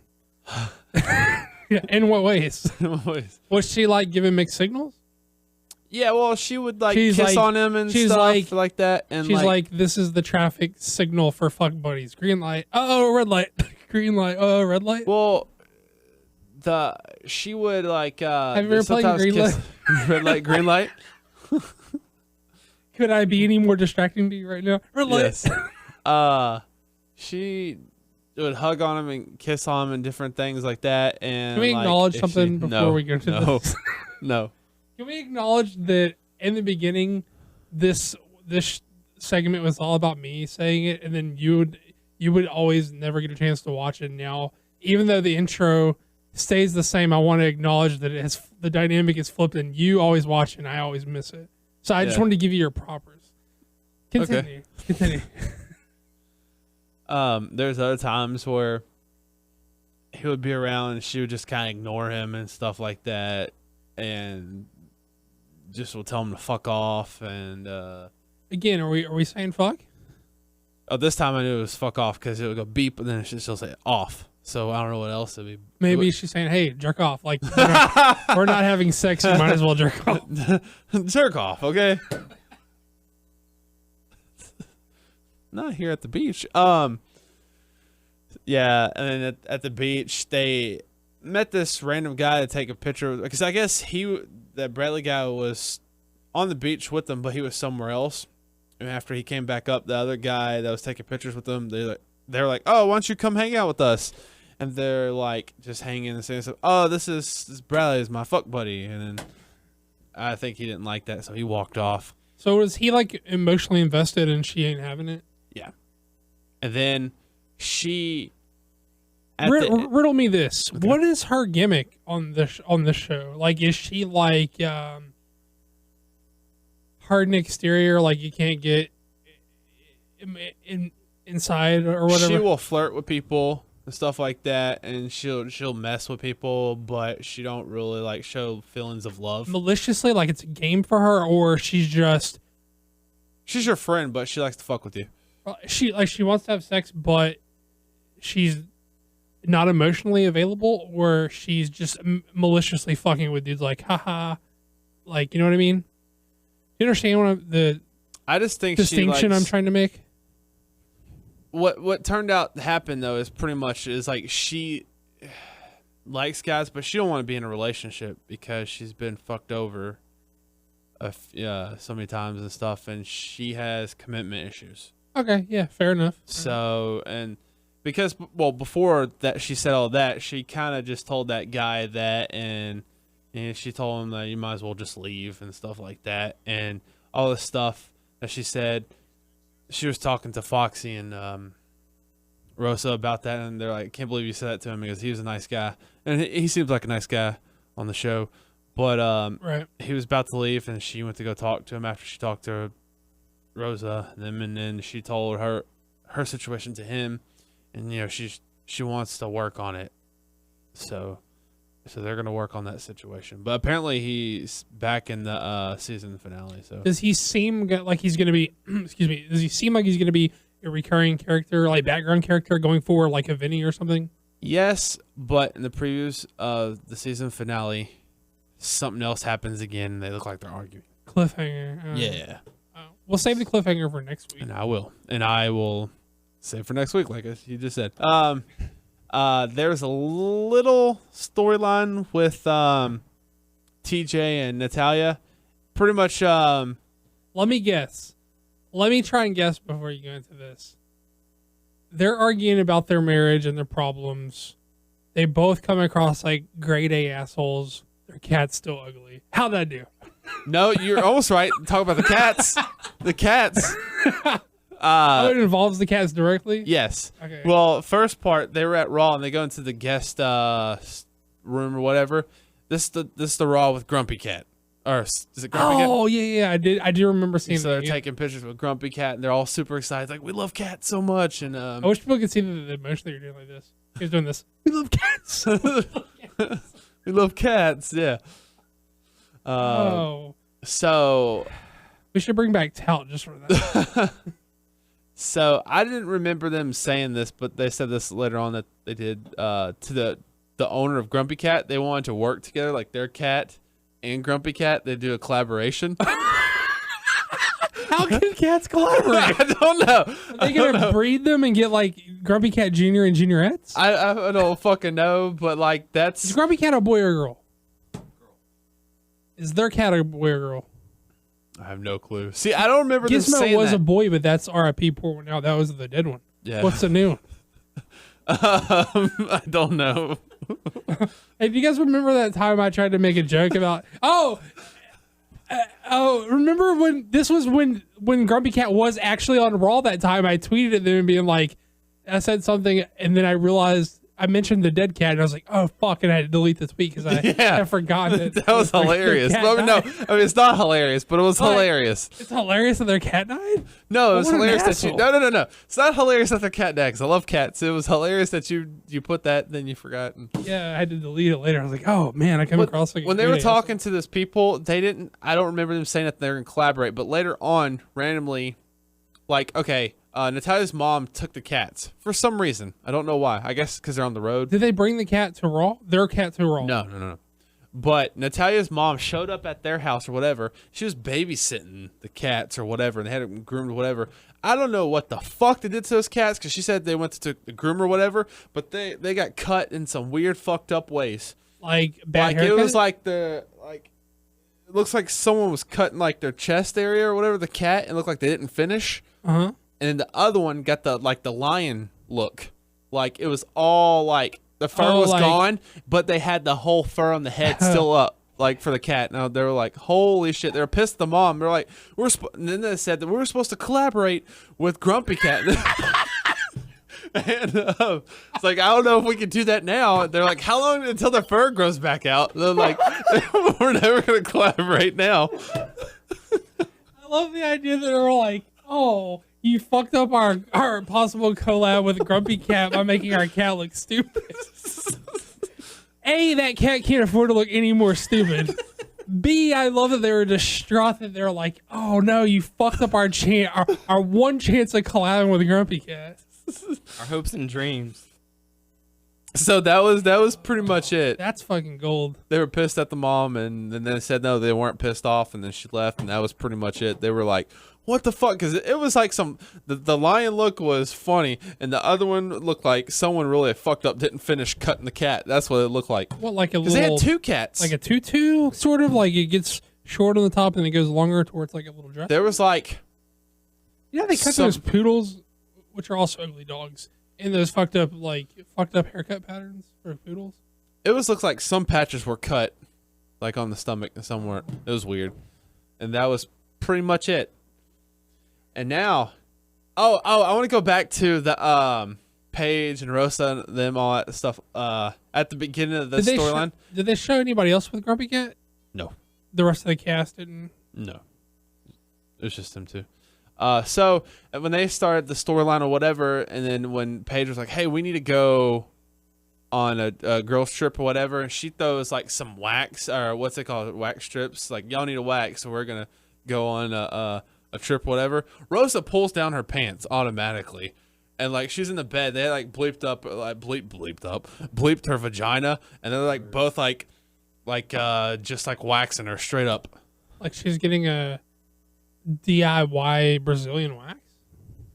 Pretty much, they're both putting their strips on there, and I thought when girls get those waxes, they like paste it on like with a. I don't know. They didn't show that. All they did was they showed the box, and later on, she was on the bed and naked, and they're pulling the strips off her vagina. Who was pulling them off? It was Paige and Foxy. Okay. So, yeah, Rosa likes to be naked. Going into the other storyline, which was pretty funny, it was about the Bellas. So the Bellas are hanging out with their cousins. I think I heard about this. I don't know if it was about the naked picture of the brother. Yeah. Okay, I saw the trailer for this episode. I think it was Nikki. Yeah, Nikki receives it, and she shows it to everyone. Oh, wait. Let me guess what happens. You tell me if I'm right or not. The brother is sexting, but he sends it to the wrong phone? Yeah. It's an audio podcast. You have to say yes. I was looking at you and you're shaking your head. Yes. You're like, yep, you got it right, but you weren't saying. Yep. This is a visual podcast. So it was like full, it was just like his dick, or it was like his whole body? Whole body. Oh. And what was it? It's supposed to be sent to his wife, or is it fiance or wife? I don't know, one of the. I don't know. So Nikki shows like, she's laughing. It's like, this is disgusting. She's laughing at the same time. I was like, okay, if you think that's funny, I guess. And then she shows Bree And then they're showing all their cousins and stuff, and then like some were laughing, some think it's weird, and I was like, "That's a weird situation." Why were all the cousins gathered? I don't know. They were just all. It was like they're all guys too. It was like both the Bellas and like 3 of the guy cousins. Set the scene for me. We open scene on a Bella's room full of the Bellas and their cousins. She gets a text of her brother's dick, and she's like, "Hey everybody, look at this dick. This is my brother." She's like, "What's his name? JJ?" Yeah, JJ. JJ just sent me a nude pic, and then she's like, she shows Brie, and then she gives it back to Nikki. Nikki's like showing her cousins, like, "Look at this." Like, what the fuck? So, and then later on, I missed a good episode. Yeah, and then they're talking. Grumpy Cat, and then this. Yeah, JJ gets pissed. And it's like, "Well, that was a mistake, and then you showed it to all our family? That's so bullshit." He gets angry. But the funniest part... I would too. I think that's like the wrong way to handle that. Well, Brie feels the same way. Nikki was like, "What's the big deal?" But what's so funny is... Before we move on, how would you handle this personally if you got a sibling's naked picture by accident? You just delete it and never speak of it again? Yes. Okay, of course you do. That's how every fucking normal person handles it, right? But she was like, you delete it and you never mention it. She was like, "I was grossed out, but I thought it was funny at the same time. Oh, here's my brother's dick. This is hilarious." But the funny part was Brie was talking to Daniel about this, and what was it? I don't know how the fuck they got on the subject, but Brie was like, "You remember the first time we had sex?" It was like, "Oh yeah," because there was other superstars that pretended that they were Bryan Danielson, so they can get, because they wanted to come in the room and see who was having sex at the time. And I guess they went to the. If Bryan Danielson was having sex, how were they pretending to be him to get in his room? Well, I guess the people at the counter didn't know who Bryan Danielson was or whatever, so someone was like, "Oh, I'm a superstar. I'm Bryan Danielson. I need to get in my room because I lost my keys." Well, then why wouldn't the people who wanted to know who was having sex just assume that Bryan was having sex in his own room? Why would it be anyone else? I guess they didn't know it was with Brie. They were saying who was having sex with who. Who was he having sex with? Yeah, so then I guess makes a little more sense. They got a card key. They walked in and there was like 2 superstars with like their pants. They had a cowboy hat on and no shirts. They wouldn't say who, and then automatically they skipped to, "You remember when you were butt naked and Sheamus was holding your head?" or something like that. Who was butt naked? Brie. That was the same night. Or so I don't know what the fuck happened. They were just saying some weird ass shit. Like, I guess that's the same night that they're having sex, but also Sheamus was there holding Brie's head or something. What? I don't know what the fuck was going on. It was so weird. This is like, what is that, like HBO, like the weird sex thing that used to come on HBO? No, not that one. What's the other one? The other one's like Real Sex or something. This is like WWE Real Sex. Like, this is one vignette on WWE Real Sex. It's like Daniel Bryan having sex with Brie for the first time. Also, Sheamus was there holding her. I don't know. It's so fucking weird. And then they were talking about JJ. Do you have the story right? Are people gonna like write in and be like, "He has the story wrong"? Are you sure that you have that right? All right. All right. You just watched it like hours ago, right? Yeah. All right. I believe you. And then they were talking about JJ, what happened, and they were like, oh, that was weird. That's when they got in the story about the sex. But then Daniel Bryan was like, "Oh, you wouldn't want a picture of me and my flaccid penis." That's what he said. Well, she's seen it. Why would she need a picture? I don't know. They were talking about that whole situation, but they were like, Bryan dick pics Nikki too. He was saying he would never do that. He would never do those pictures like that. And he goes, "Well, could you imagine me a picture with my flaccid penis or something?" That's what he said.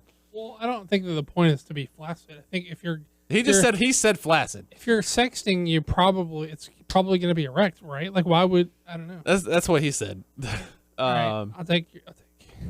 But that part was, all that shit was funny as hell.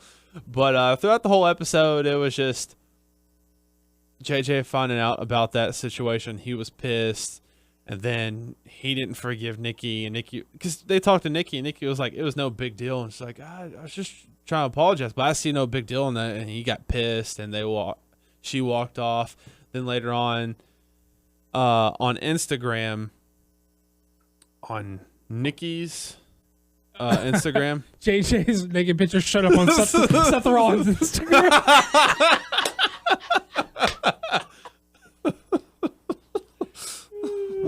Oh shit, that would be hilarious. Come on, that was a good one. Oh, that's a good one. I like that. What do you think, Daniel? Oh yeah, you guys are doing great. But no, it was supposed to be an embarrassing letter, some Valentine's Day or love letter when John and Nikki were first going out, and like Nikki misspelled a lot of shit or stuff like that, and all the girls were like laughing at it and stuff like, what is this? And they talked to Nikki, and she's like, I know nothing about that. It's like, oh, I bet JJ did that.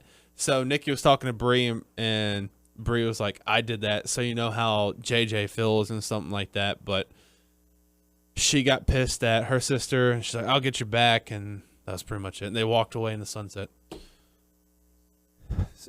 Is it unresolved between Nikki and JJ? Like, is it going to be resolved on the cliffhanger for the season? Like the season finale? I don't think they showed them or whatever. So I do not know. Probably not then. But things to take away from this episode. Collaboration with cats. In the biz, we call that a cat collabo. Yeah. Sex stories. Weird sex stories. And then brother sends naked picture to his sister. Good episode. God. Girl, bye. There you go. With that being said, time to go into the Q&A portion of the show. Your questions, our answers. This is a much better episode than it was last week. I'll tell you that much, guys. It's a good show this week. Q&A. First question comes to us from our boy Thomas. Drop it low, son. Drop it low, son. Drop it low, son. Saying, hey guys, as you may or may not know, I have been accepted to study journalism at Sheffield Hallam University. So first off, congratulations on that. After leaving my prior university due to not being able to cope with living away from home, the journalism course I am planning to take looking to study looks incredible, and there's talks about me doing a semester abroad, even in your United States of America. Ooh. So if I were to come over... I like that it's ours. Yeah, it is ours. We own this bitch. Come and take it. Say it again. Bitch counter, hit the tally mark on the bitch counter. So if I were to come over and was in close vicinity to you guys, I would of course want to spend a day or two with you fine folks, but me studying abroad is a long way down the road. But I want to know if I were to meet you guys in your hometown and was only able to be there for one day, what would you guys show me to get a real taste of the place you call home? Take care, folks. Keep on keeping on. What would we do? I guess it would depend on the time of year that you came. Like whenever Ben came down for WrestleMania, we had the fair going on, so we got to show him all the we also delicious took food. him to a few museums. Yeah. But other than that, there's not a really whole not lot. too much going on. Where Our we town live. sucks. Yeah. Actually, our town sucks, and the towns around it kind of suck too. So. Well, we take you to some kick-ass restaurants, eat some good food. Yeah. I know Loson's a fan of Taco Bell. Probably get you some pretty good Tex-Mex. Yeah. Taquitos. You guys are keeping it touristy. I say we would probably drive you through like the forest of like refineries around here, so you can see all the weird refinery shit. See all the stuff we have to breathe every day. So you can breathe in that good contamination. Breathe in money. That's what it is. Go see the big fire hydrant. Pee on that. I'll take you to the UGK mural in Port Arthur, where it's like sort of a spray painted mural on the side of a building in Port Arthur. UGK is from Port Arthur, so that's cool. R.I.P. Pimp C. Take you to the station. Yeah. Sorry. There's like, we live in the Golden Triangle, which is like, as you imagine, a triangle between 3 points, which was like 3 different cities and all the land in between. Mm-hmm. And there is like not much going on in any of the cities surrounding it. Basically, if you want to do something, you have to go to Houston. Yeah, it's about an hour and a half drive. Or Galveston. Yeah. If you came here and you wanted to have a good time, we would probably take you to Houston or Galveston. Yeah, take you to Dave and Buster's. Good stuff. Yeah, there's not a lot going on here, man. But there are a lot of good restaurants around here. I know some say that the food overseas is kind of bland, not a whole lot of flavor. So I don't know how well. Is that what Ben said? Well, I mean, like even in the Northeast of America, like in Boston, I heard You that. said overseas. Well, that too, but like I know the food is for some considered bland. Spicy down here. Yeah, very spicy food down here. Lots and lots of flavor. Not sure how your stomach would handle it the first couple of days, but you get used to it, and it's pretty good. So, but yeah, if you happen to come on down this way, let us know. You can be a guest on the WNS podcast. On the podcast. That's right. Sorry you had. I guess you got homesick. Yeah, that's a bummer, man. That is a bummer. It's a hard thing moving away from home. Sure, especially if you don't. But once you get used to it, yeah, it's hard to go back. Yeah. I mean, I can see that. I think it'd be exceptionally hard if you don't have like a safety net. Like if you move far enough away and you don't have someone you can rely on in the new place. No friends, no family, nothing. Yeah, I mean, I'm sure you made friends, but there's a difference between having someone you can count on to like help you survive if you need to, like whenever you move away, than just other friends who are trying to survive on their own. You know what I mean? Yeah. So, but definitely let us know. Keep us in the loop on that. So, who knows? Maybe we'll hang out with Thomas. Drop it low, son. So, thanks for the question. Next question coming to us from Bad Pants, saying, when will you start covering Lucha Underground? I actually did. I did see it. Yeah. Well, this week is my fault, I guess, because I had a busy week and I haven't seen Lucha Underground or TNA from this past week yet, so I'm behind. But we're gonna start. At the very least, I would say we'll probably at least start by the next couple of weeks. At least by Mania time, we'll start. Yeah. Hopefully, maybe now sooner. that sort of Total Divas is phasing out, we can phase in with some Lucha Underground talk. Yeah. I would say maximum in a few weeks. Maybe next week. Who knows? It depends on how stuff goes. Yeah.